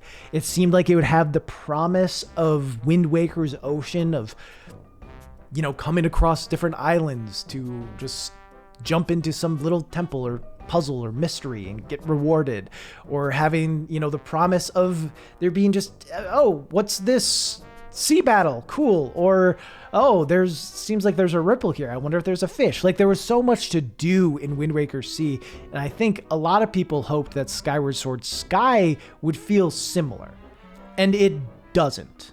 It doesn't at all. It is very limited in what it does there, and that's a bummer. I think also, while the dungeons are great, I've said that a bunch, the overworld on the ground gets pretty rough. And especially because you have to like go through it all once. And I did talk about how it's good to reuse sections, right, in different cool ways. I talked about that earlier with the dual worlds theme. The issue with how Skyward Sword does it is that it like... The issue with how Skyward Sword does it is it just puts like musical notes to collect. You know, it changes it a bit, but not necessarily in an interesting enough way where you're engaging with it all that differently. It's just like, here's this area, but it's a fetch quest now. And, you know, it's an interesting way to reuse space, but it doesn't necessarily, like, I think, make things feel good enough. It's been a bit since I played it. Maybe they are a little more different than I'm giving them credit for. But the way I remember one of them being different is like, it's normal at one point, but then flooded at another. So you're swimming through it. Am I correct on that? Am I right on that? It's been a minute.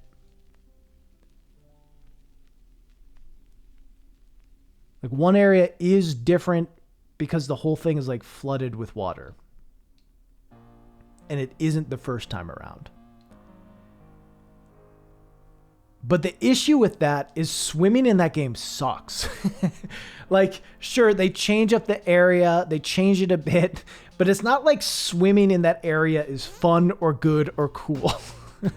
Like, swimming feels really tedious, and it's kind of a bummer. I think also Fi, they just went a little hard with reminders and notices, and I think maybe especially because you're holding the Wiimote that like will yell at you, be like, hi. Like, I don't know. And her character seemed weird for the setting. I think there's a really great game in Skyward Sword. I'm excited to see what quality of life changes are made in the Switch HD remake. If there are any good quality of life things, we'll see. I think there's great dungeons in it, some great thought. It's just a lot of the game is pretty tedious.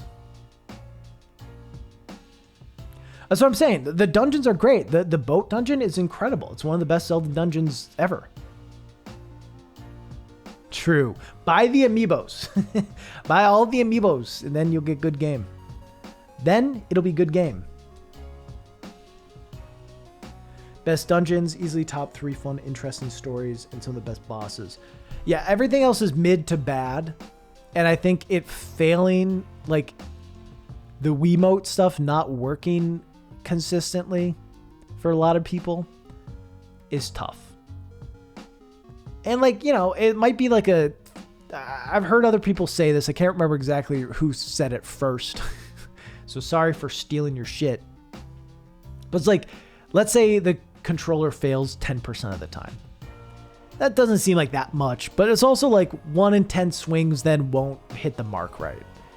Whereas like when it's just a button input, it's going to work 99 times out of 100, probably more. Like it's almost always going to be user error opposed to like something just not kind of registering correctly. Matthew Matosis, maybe. I could have sworn it was Barry Kramer. But it might be Matthew Matosis. Could be a lot of people. He's probably not the only person who said it. All right. I think Skyward Sword, I'm excited to replay it to see where my opinion kind of solidifies. I think it's a solid game, and I think it's worth playing. But I also think it has a lot of issues in terms of how handholdy it is. And I'm very happy that it changed directions. Not willing to spend $60 on Skyward. I think that's fair. If YouTube wasn't my job, I probably wouldn't buy it. But it is my job, so I feel like I kind of need to play it. No F yet? Well, nothing's failed yet.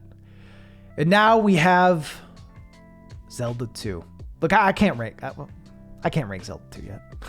We hold on Zelda 2. Come on. Got to see where everything else falls before you embarrass all of them with Zelda 2.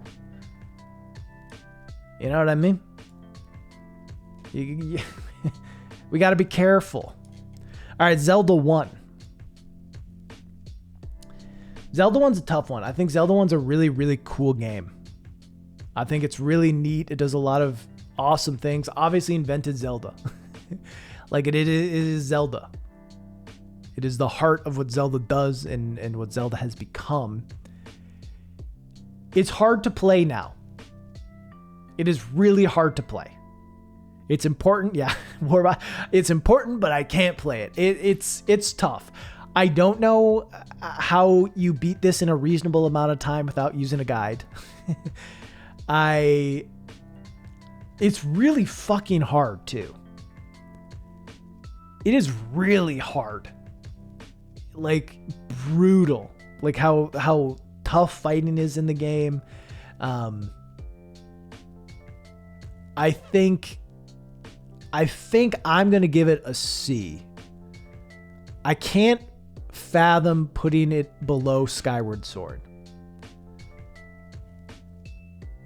If you use a guide, it's fun. If you don't, it's unplayable. Yeah. I think I'm going to give it a C for a few reasons. I think just some of the ideas it does are great. I think the core base of it, of which Breath of the Wild then pulled a lot of ideas from, are great. I got interesting dungeons. I also think it's important.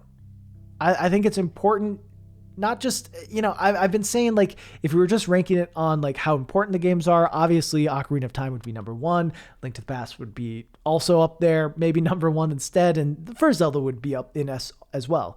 That's not the only thing I'm ranking on, but it obviously plays a factor. I can't completely take that out of it. I think it's also just important to me. It's one of the first games I ever played. I think the first game I ever played was Mario Land, Super Mario Land on Game Boy. And Zelda 1 and Zelda 2 were two of the other, you know, probably first 5 games I ever played. I spent hours and hours just running the fields of Zelda 1 as a kid, not knowing what the fuck I was doing, maybe getting lucky enough to get through 2 of the dungeons, but nothing beyond that.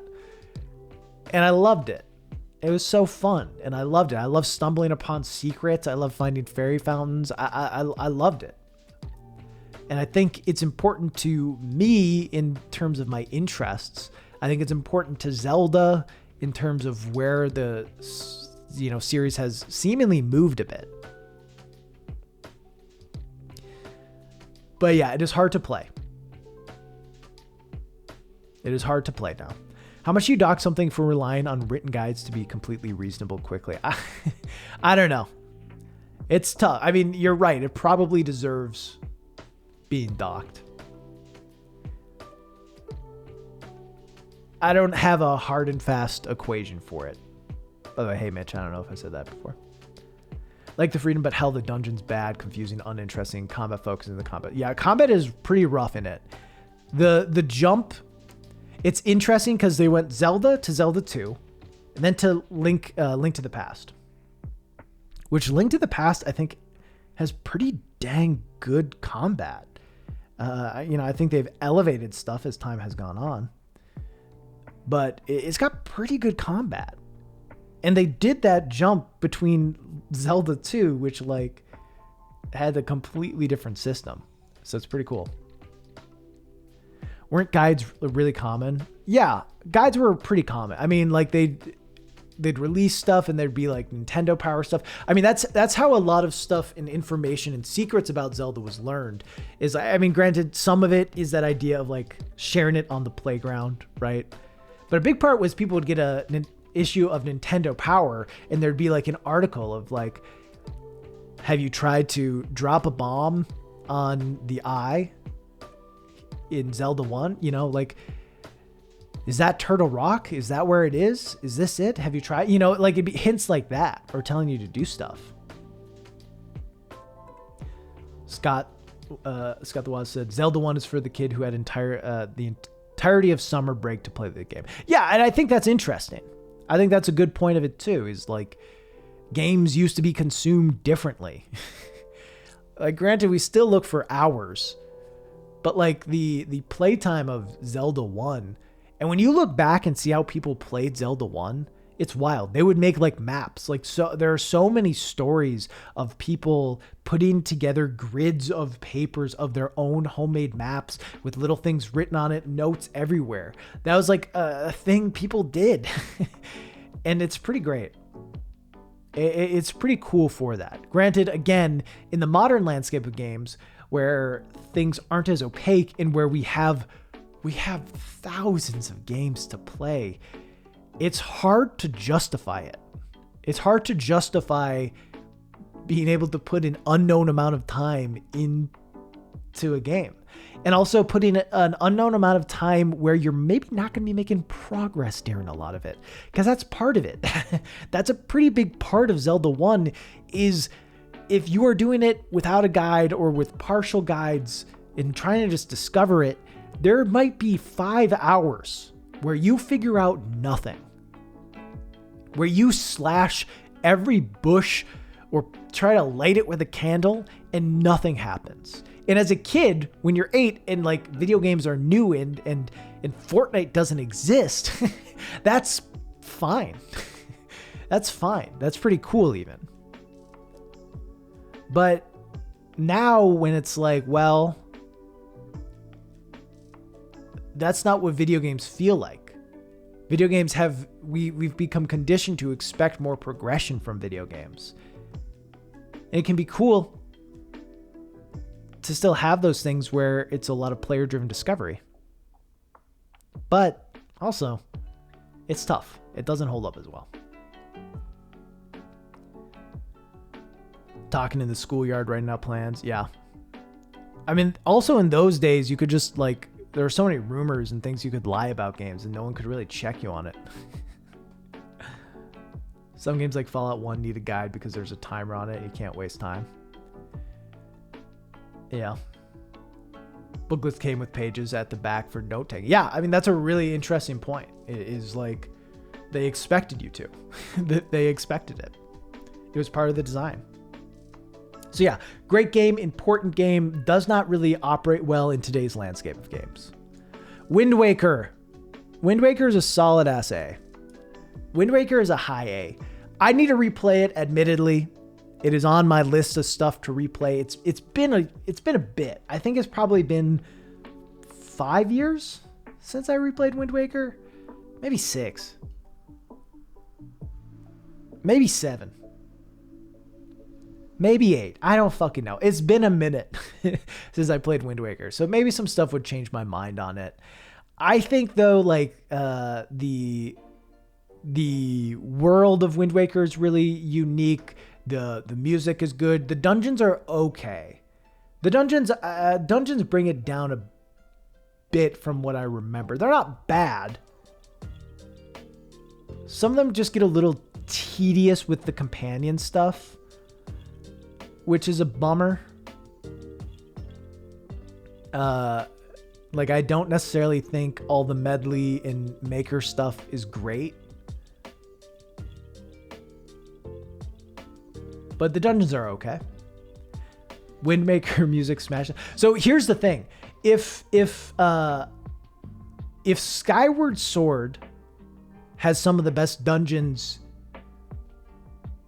but a pretty mid to weak overworld, Wind Waker is the opposite. I think Wind Waker's overworld is pretty fun and great. Like sailing around on the ship is fun, and just coming across an island and being like, oh, fuck it, I'm going to see what's on there. Oh, heart piece, cool. Or whatever it is. That was really cool. And it's like this kind of sort of open world game-esque idea. And I think I liked it a fair bit and how it was presented and done. But the dungeons, I felt like just weren't bad. Again, they weren't bad. It's just less memorable. How do you factor in remasters? Well, lucky for me, I haven't played this remaster, so I can't. Tetra was done so unfairly. I would have loved some more Tetra. She's captured when she could have just come and fought with them. The Wind Temple.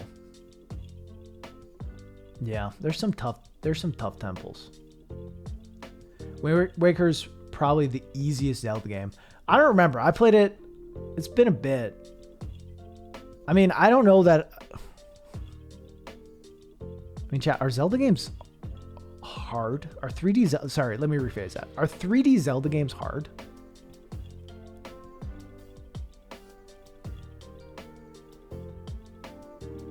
Breath of the Wild's kind of hard at the start.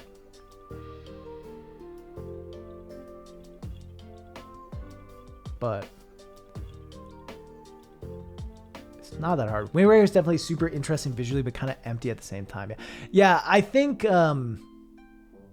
it's got an interesting use of space and uses kind of how kind of visually nice it looks and feels in this music when you're sailing to like benefit that open space. It's not going to work for everyone. And I don't know that it would work for me now as well as it did when I was younger when I played it.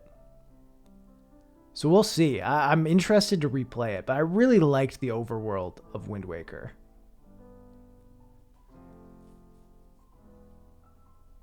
Wind Waker feels like it's missing content. How so?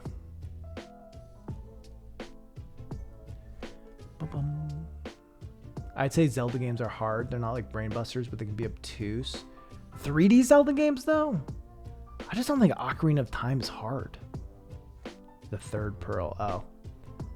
I don't think Ocarina of Time's hard. I don't think Majora's Mask is hard. Don't think Twilight Princess is hard.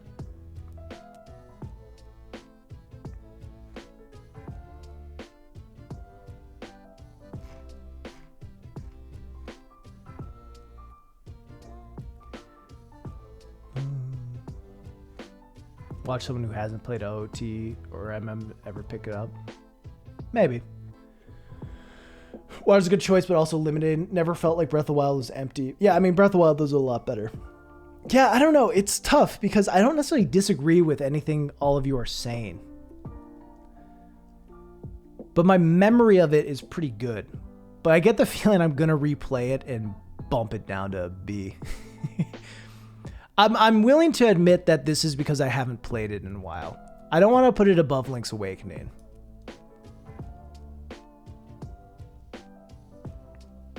I'm willing to admit that this might be because I haven't played it in a while. I think it's great though. I think the good moments of it are kind of better than a lot of other games. The ending I think is incredible. I think Ganon, this is the best Ganon and best Ganon / Ganondorf. I'm counting them as the same, even though they're a little different. I think it doesn't get better than Wind Waker Ganon. Ocarina of Time is close, but it's just a really good villain. I think it's and not just the best version of Ganon or Ganondorf. I think it is the best villain in a Zelda game. I think Wind Waker Ganon is the best villain in a Zelda game. Yeah. I guess some stuff in Link Between Worlds comes, including Zant. Zant is a wet fart. Zant has a really cool setup and then is just like, actually though. I think they dropped the ball with Zant. Zant is pretty disappointing. Zant could have been, I think, the best villain, but they failed on the landing. The buildup was incredible. The buildup for Zant is incredible, but the landing, I think, missed. Could do because of water. Yeah, it's a good aesthetic. Yeah, Raph, I saw you saying a good thematic choice. Yeah, good thematic choice, but sometimes can lead to a fair amount of emptiness. And yeah, I think that probably is why I'm putting it a little higher than I might when I replay it. Is because I think I last played it maybe when I was in a time in my life where I was okay with wasting a little more time, played less games, and was just because I think I probably last played it when I was, might honestly be like 10 years as I think about it some more. It's been a minute. I'm playing that wet farts are disappointing. Yeah. Yeah. Does a thing where he's super calm and collected, and then his fights are wild.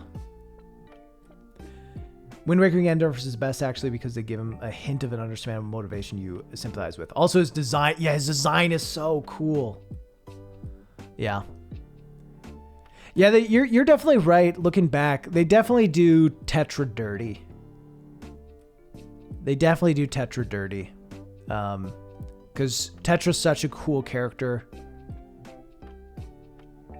And the second half of the game kind of, in many ways, erases her identity.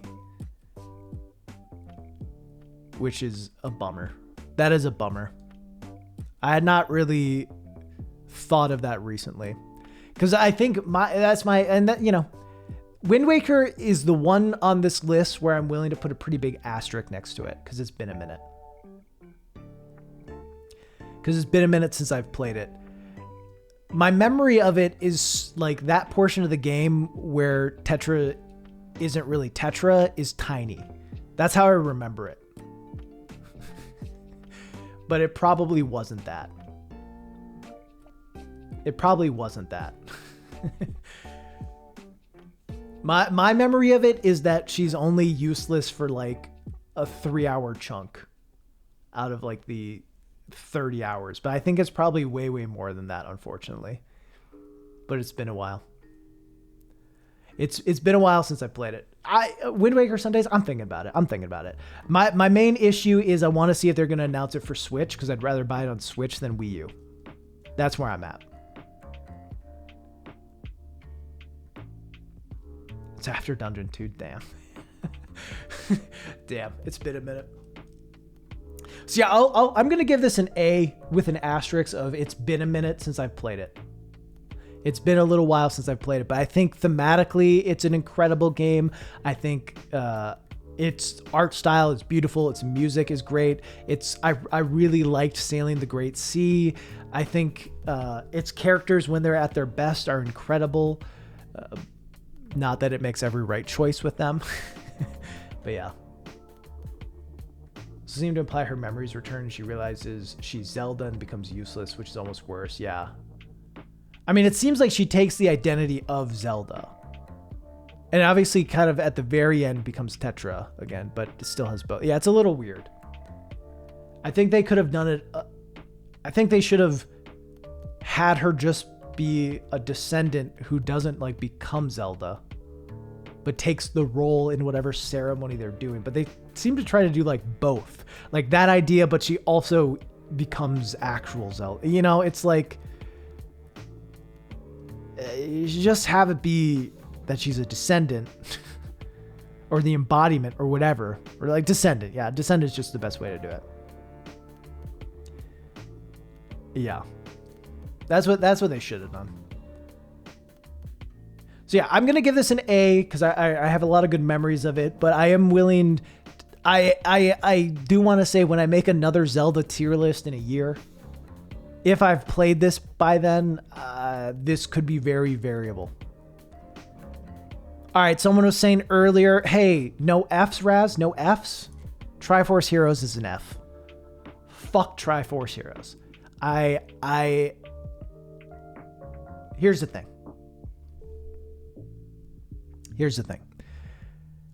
When you're in a good connection, playing with friends, you got two of your best buddies playing with you. It's like a CB. Decent. Like, it's fun, some interesting levels, some interesting design, a couple cool bosses. Okay, cool, whatever. But here's the thing. Here's what's bad about it. Is every time I fucking played it with friends, always would be some sort of connection issue, because guess what? Nintendo sucks at online. Nintendo's ability to do stuff online is garbage. I had to replay the same levels 4 times just to get through it. And there were plenty of times where we'd be at the very end and then there would be a connection issue of one person getting disconnected. And then guess what? Everyone gets disconnected. You get some shit loot, doesn't work out well. And it's really frustrating to have a game that's so focused on online, but the online barely works. Do you blame Smash Bros for online being bad? I don't know.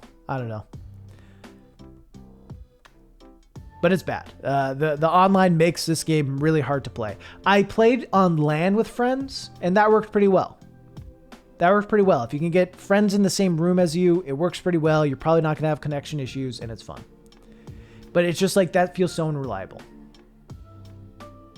Here's the thing, though. This I don't think you can really play with other people.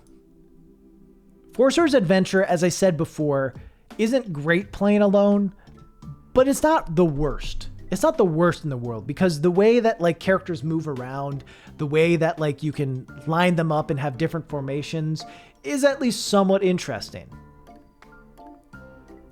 It's at least somewhat interesting. Not the best thing, but somewhat interesting. Combat actually works. You feel like you can do puzzles quickly.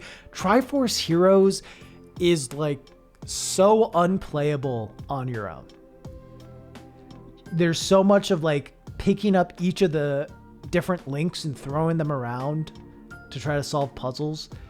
And some of them are just like ask for ridiculous timing on stuff. It's just not fun. I think the game doesn't work well. If the game worked consistently, if every experience I had playing the game was like what it's like on LAN, I'd put it next to Four Swords Adventure. But so many of my memories of this are just having to replay the same fucking levels over and over because the online disconnected. And a lot of my memories of it too ended up being, well, we had so many issues. That I just was like, well, I want to beat this game still, but I need to play on my own. I need to beat a few levels on my own. And it was just so fucking unplayable. I couldn't deal with it. Should it be a D? No, because we need to give something an F. I also think the themes of the game, I don't like the thematic stuff in the game. I think I didn't like that it's weird. It's the weirdest thing, but they're just like, all right, we get power from costumes. And like, it's kind of fun, but it's weird that we call this, and this gets included as a mainline Zelda game because it feels so different. It feels so much of an offshoot, and maybe it shouldn't be counted. Maybe this and Four Swords and Four Swords Adventure shouldn't be counted because it feels weird. But I did not they were kind of funny, you know.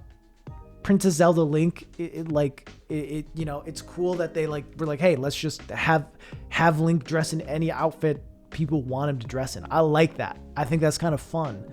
But as like a interesting thing beyond like, look at these costumes Link can wear, it's kind of like the story around that is so weird. My guess is that's probably one thing they were thinking of, like, oh, so many people call Link Zelda. What if we let Link dress up as Zelda? I wouldn't be surprised if that was something that was talked about in the writer's room. I think it's just, it doesn't tell an interesting story. It feels so outside of the Zelda area. It's just weird. It's just a weird game. And I don't think it works well. You can't really play it alone. And it had so many online... For a game that relies on online, the Nintendo Online just sucks so bad. Twilight Princess consistently has the best dungeons in my opinion. I think that Skyward Sword does.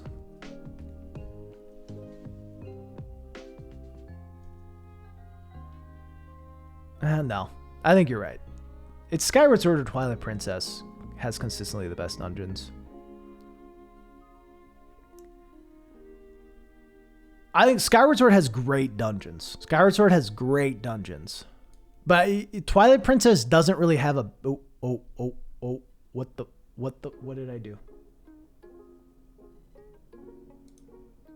What did I do?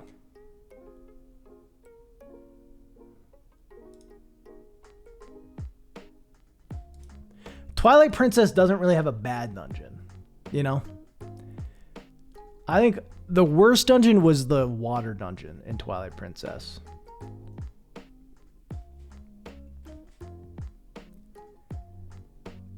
All right, having replayed this pretty recently, it definitely moved up a bit in my life.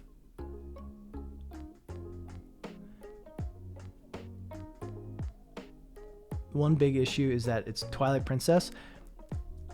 It's just like every I don't know. I think every Zelda game's easy.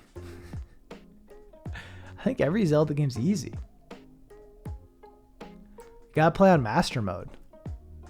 Hero Mode at the end. I just think every Zelda game since Ocarina of Time is easy.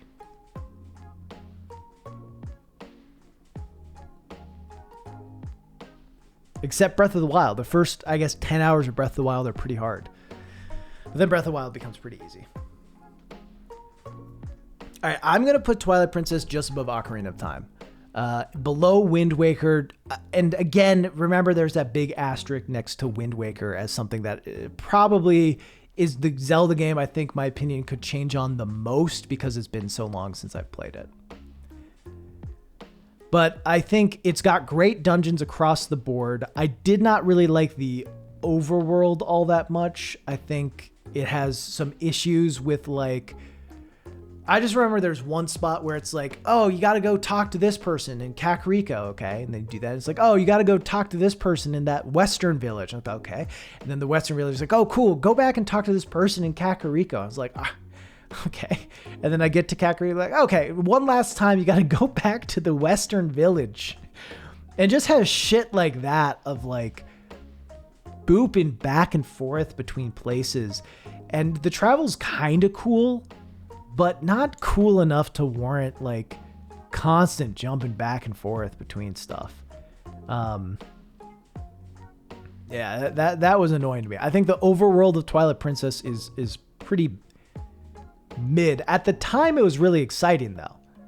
At the time, I remember being like, this is such a big world. It's so cool. I've never seen a world this big or done this well in a Zelda game, especially. But I think, as time has gone on and as Zelda has evolved, its open world is a little bit worse than it once was comparatively. I mean, the thing is, Breath of the Wild's world makes a lot of older Zelda games' worlds look a little embarrassing.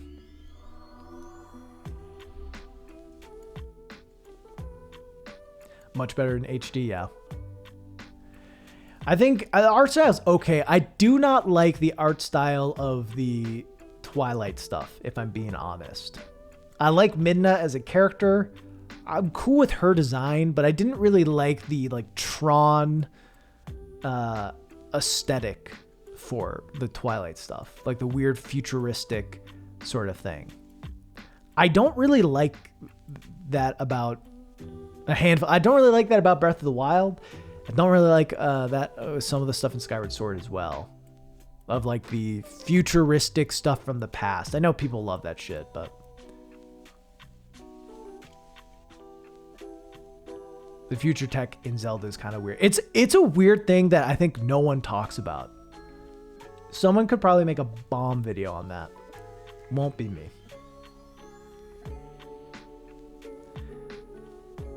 But yeah, the whole Forerunner sort of idea.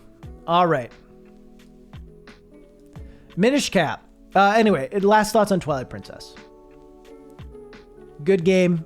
Midna's a good character. Relationship between Link and Midna's good. Dungeons consistently really great.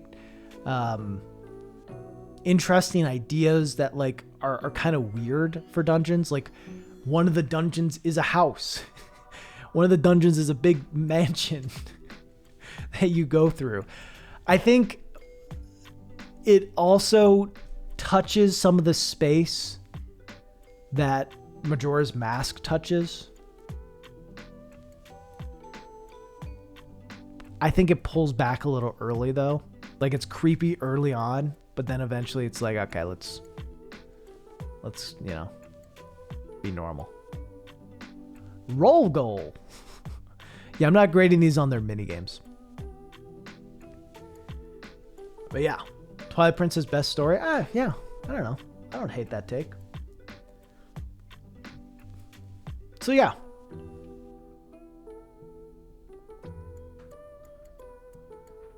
I'm happy with that. I like that. I think it's a solid A. It's a great game. I really enjoyed replaying it. Rearranged based on the rupee economy. Yeah. No.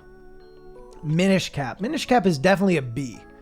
Minish Cap is definitely in the B tier. I have to decide. I think probably I would put Minish Cap at the top of B. This one is also one that has been a bit since I've played it. So, I will say I remember playing it and being like, oh yeah, 2D Zeldas are great. You think Minish Cap is an S game? I need to replay it. Admittedly, okay. I said this would be an objective list, and obviously it is. The two entries I am least confident about are Wind Waker and Minish Cap, because those have definitely been the longest since I've played those. So those are the ones I'm least confident on where they are. For now, though, I think Minish Cap is a solid B. A great 2D adventure game.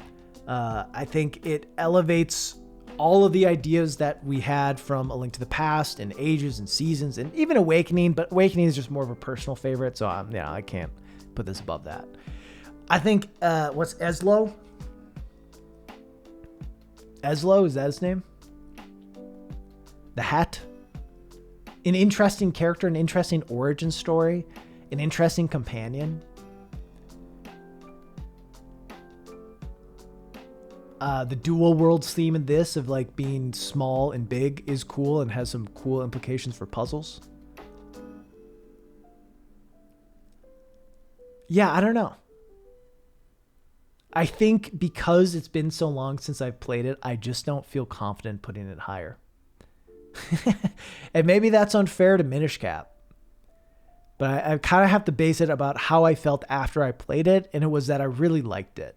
But not that it changed a lot for me.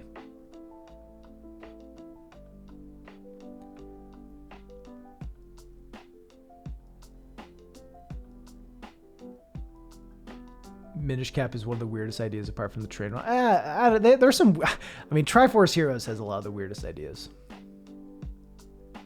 Fantastic World, sucker for games that let you be small. Yeah. Was the best 2D Link before Link Between Worlds. Yeah. I don't think I can put it above Link's Awakening based on just personal bias, but Vadi's in it. Vadi's good. Vadi's a good villain. Chat, should I replay Minish Cap on stream? Is that what I need to do?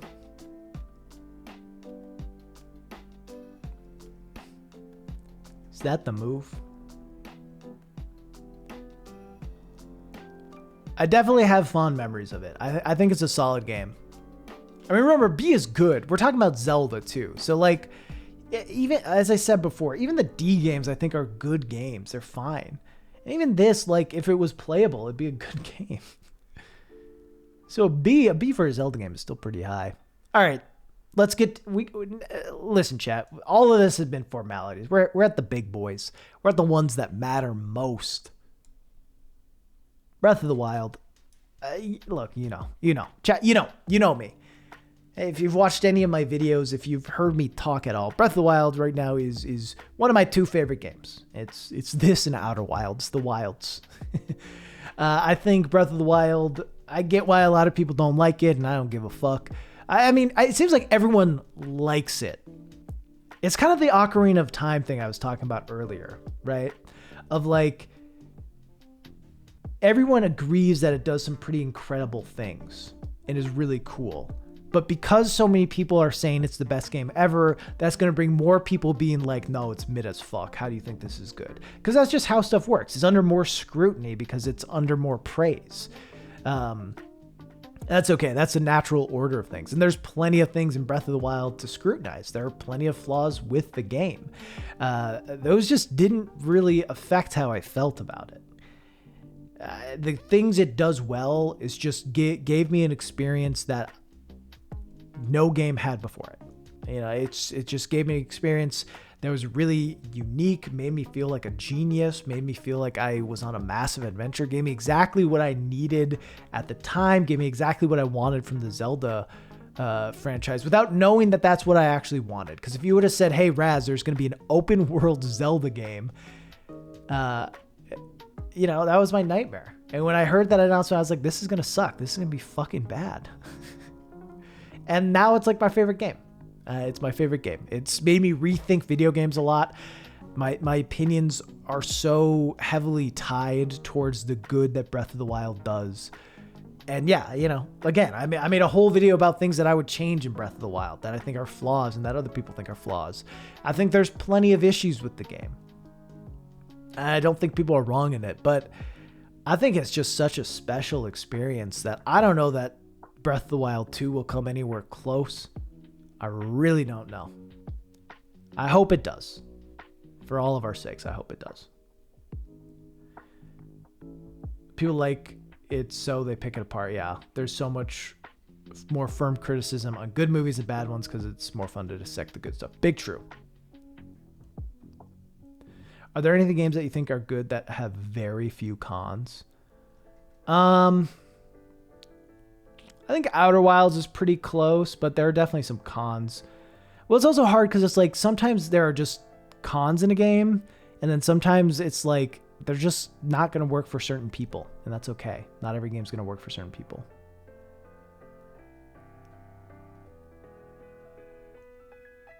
But yeah. See, I think Breath of the Wild it's easily my favorite in the series. It's I'm excited to see what they do with the formula. I'm excited to see what other companies do with the formula for open world games that Breath of the Wild set out there. I also, you know, I don't want this to be the full future of Zelda. Like, I do want more games like this, but I would love if we got another thing that felt more like Ocarina of Time. I would love that. I think that'd be great. I hope it takes some cues from Breath of the Wild and, you know, takes some non-linear aspects. That would be cool.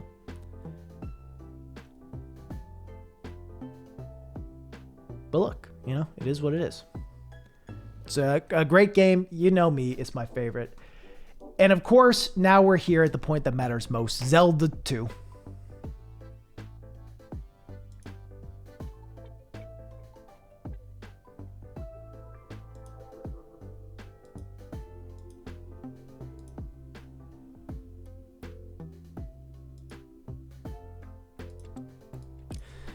And listen, chat.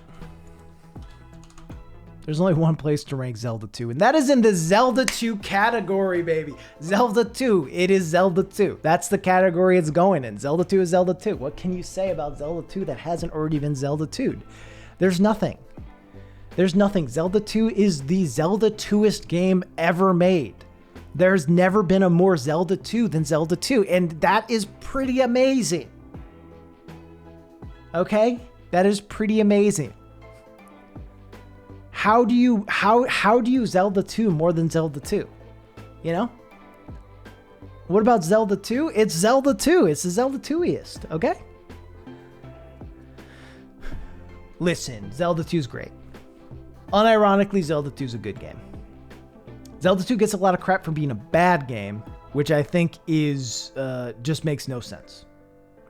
People who think Zelda 2 is a bad game just struggled with it because it's an opaque game. Because like the first Zelda, it doesn't tell you shit. It doesn't say anything. Like, it doesn't help you a lot. There are some stuff that like you just would have to stumble across because you're a 10-year-old kid who's fine playing a game for 100 hours. You need a guide for that game. You just do. You need help. You need someone giving advice. Otherwise, it's really hard. The platforming elements of it are pretty good. Another issue, I'll say an issue with the game is its pacing. The first like 4 hours of it are harder than anything else in the game because you have to get through Death Mountain, which is the hardest fucking section of the game. But once you get through Death Mountain, the game kind of eases up in a way that's still challenging, but doesn't feel unfair. Like, once you get the sword bounce, that's pretty great. It makes fighting enemies really interesting because I wish it had a nice bell curve. The curve right now is shit. But once you get the sword bounce, it's pretty great because you can just bounce around on enemies and the fighting system's fun, and like having to hit low, hit high, like, and jump between them and jump over them and try to get them off guard. The fighting system's actually really fun once you get into it. I think obviously it doesn't really feel like a Zelda game now because the direction Zelda decided to go, because it is closer to what Zelda 1 was than Zelda 2, obviously. Because we haven't really had an RPG system like Zelda 2 where you have level ups and magic and stuff like that. That has not really been around since Zelda 2. And Link to the Past looks and feels a lot more like Zelda 1, but like reined in and made palatable. So Zelda 2 definitely feels like the black sheep. I think people who say Zelda 2 is a bad game mean to say Zelda 2 isn't what they think of when they play Zelda, and Zelda 2 is really hard. If you look at Zelda 2 as the first Dark Souls game, I think people love it. If Zelda 2 was called like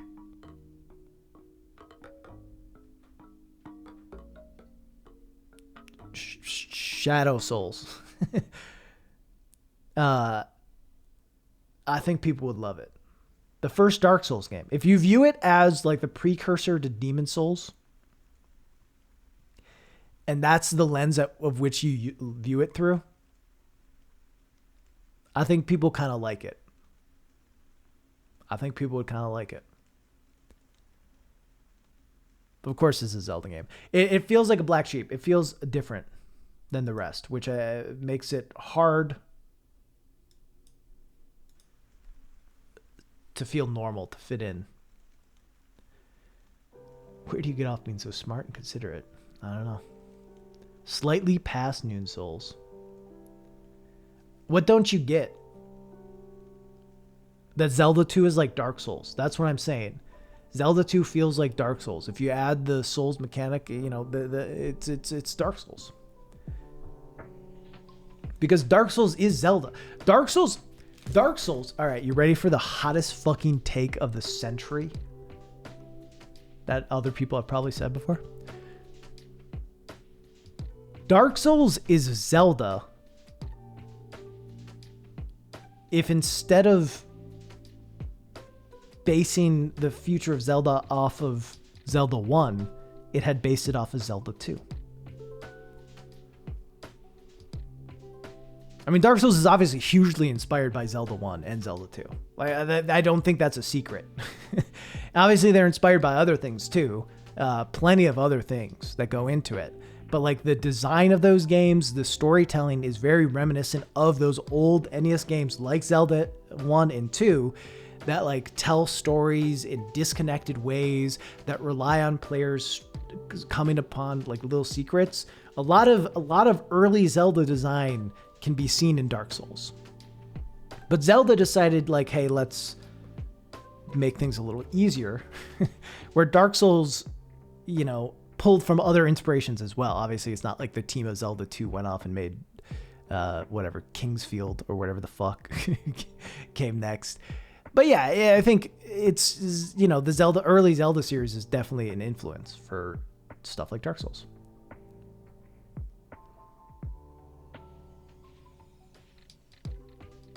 The third Zelda timeline branches off of Zelda 2 and Hyrule becomes Anor Londo. True, that's it. You figured it out. Still not agreeing, but getting it. Yeah, that's fine. I don't really give a fuck if you agree. I'm the streamer who's talking out loud, so I'm right. It is what it is. No one can prove me wrong because I'm the only one who can talk right now, you know? I can put you all in emote only. It doesn't matter if you agree. I'm just right because I'm the streamer. Streamer's always right. Except all the times that they're wrong. Shit, you can make me hydrate though. No. All right, Zelda 2. Listen. I unironically would put Zelda 2 probably here. Probably here. All right. This is probably where it belongs. A good game that's hard to play now, okay? Solid game that's kind of hard to play, that's fun and special. But actually, it's the top, all right? Actually, it's the top. It's the best. I think Zelda 2 is a special game. And I think it gets a lot of shit that it doesn't deserve. Just because it's different. And because a lot of people haven't played it or beaten it. It's not the best game in the world. But it's the best Zelda 2 in the world.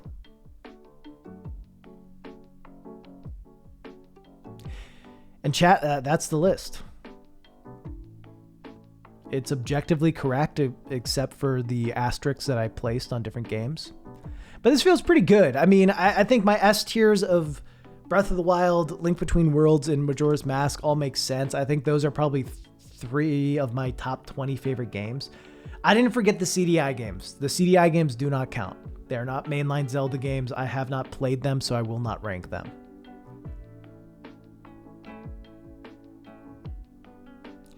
Did not forget them. I did not include them on purpose. But yeah. They're not Nintendo games. True. I also don't have, you know, Hyrule Warriors or the Necromancer, the Crypt of the Necrodancer Zelda, you know. They're just what are considered the mainline Zelda games that I included. And I would even argue, like, I don't know that the multiplayer ones should really be included. You know, I don't know they should. Cadence Hyrule, thank you. But they are. Link's crossbow training, classic. But yeah, chat, what do you think? This makes sense to you? Is this what you expected from me?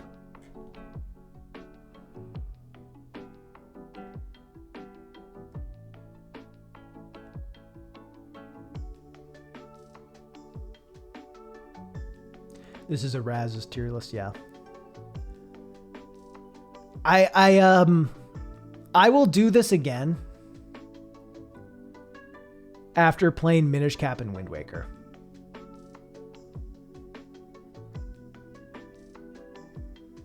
I'll do this again someday after playing those, and we'll see where those rank. Why Link Between Worlds so high? I think it's just a really good game. I don't know. I had a ton of fun playing it. I think it has great puzzles. I think its non-linear design is really fun and interesting. It just is cool. It's got a lot of charm.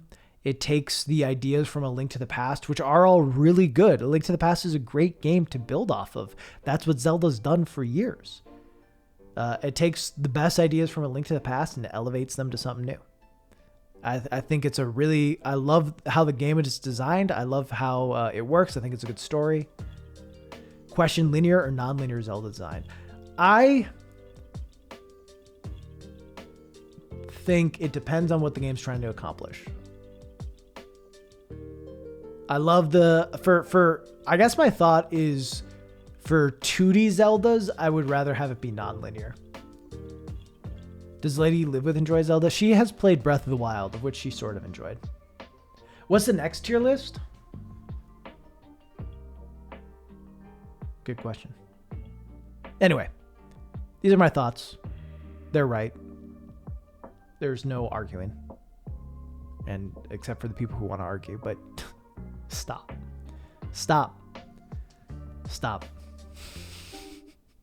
Anyway.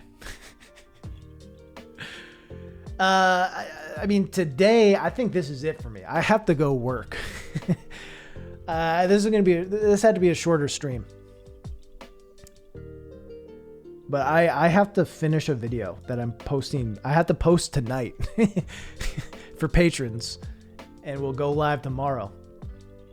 I've done Mario before. I did both Mario and Zelda before. I just couldn't find them. And I want them to be videos, Mitch. You might want it. You can just download it.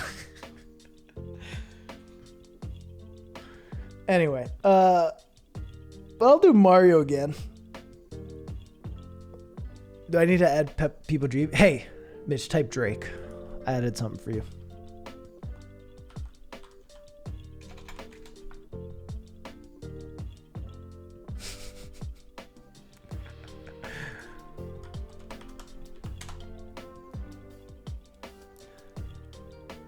Link to the Past on Nintendo Switch Online, definitely worth playing. Yeah, probably. I mean, Link to the Past is a good game. I just think Link Between Worlds is better.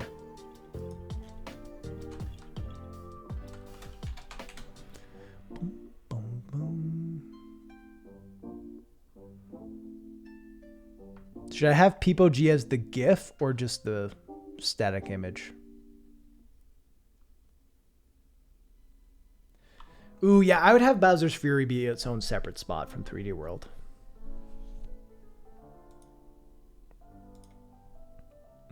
Because you can't really compare them.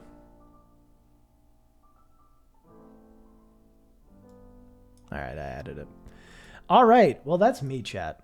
That's the stream. A quick little thing. We found some content. All right, we found some content. Bum, ba, bum, ba, bum. Bum, bum, bum, bum, ba-dum. Ba-da-dum, ba-bum, ba-dum. But I gotta go work. I have to go record some audio. I gotta work. But hey, new video tomorrow. The stream was the content we made along the way. True. Here's the thing. You make a Zelda tier list and 100 people show up. That's just the way of things. You make a Zelda tier list and you have 100 viewers most of the stream. You play a video game though? Fuck off, Raz. Only the real Raz fans want to watch him play video games. And I see you. And I appreciate you. Anyway, thank you all for hanging out.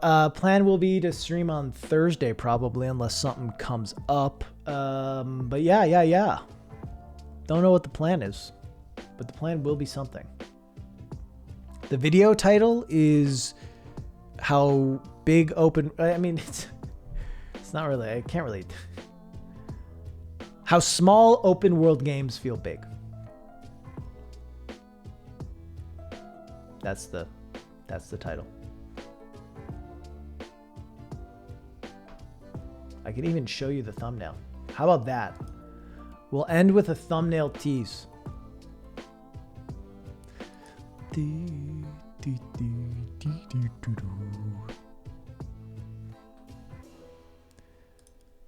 A thumbnail tease.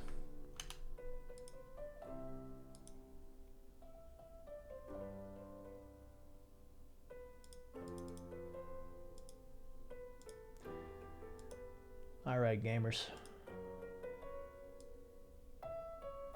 Look how sexy that is. That's a nice looking thumbnail. That's a nice looking thumbnail. All right. Chat, thank you so much for hanging out. I'll see you on Thursday. I appreciate you being cool. Yeah, it's the Pathless. Being cool with a little short stream. It was fun to talk shit about Zelda. As I essentially just relived a stream that I did in the past that I lost the VOD for. Would like to make a video out of. That's life sometimes. Anyway, thank you so much. I hope you have a great day and or night. I'm just going to end stream. Peace, blessings. Just burped a little through my throat. Bye. Bye. Bye. Goodbye. Hey. Goodbye.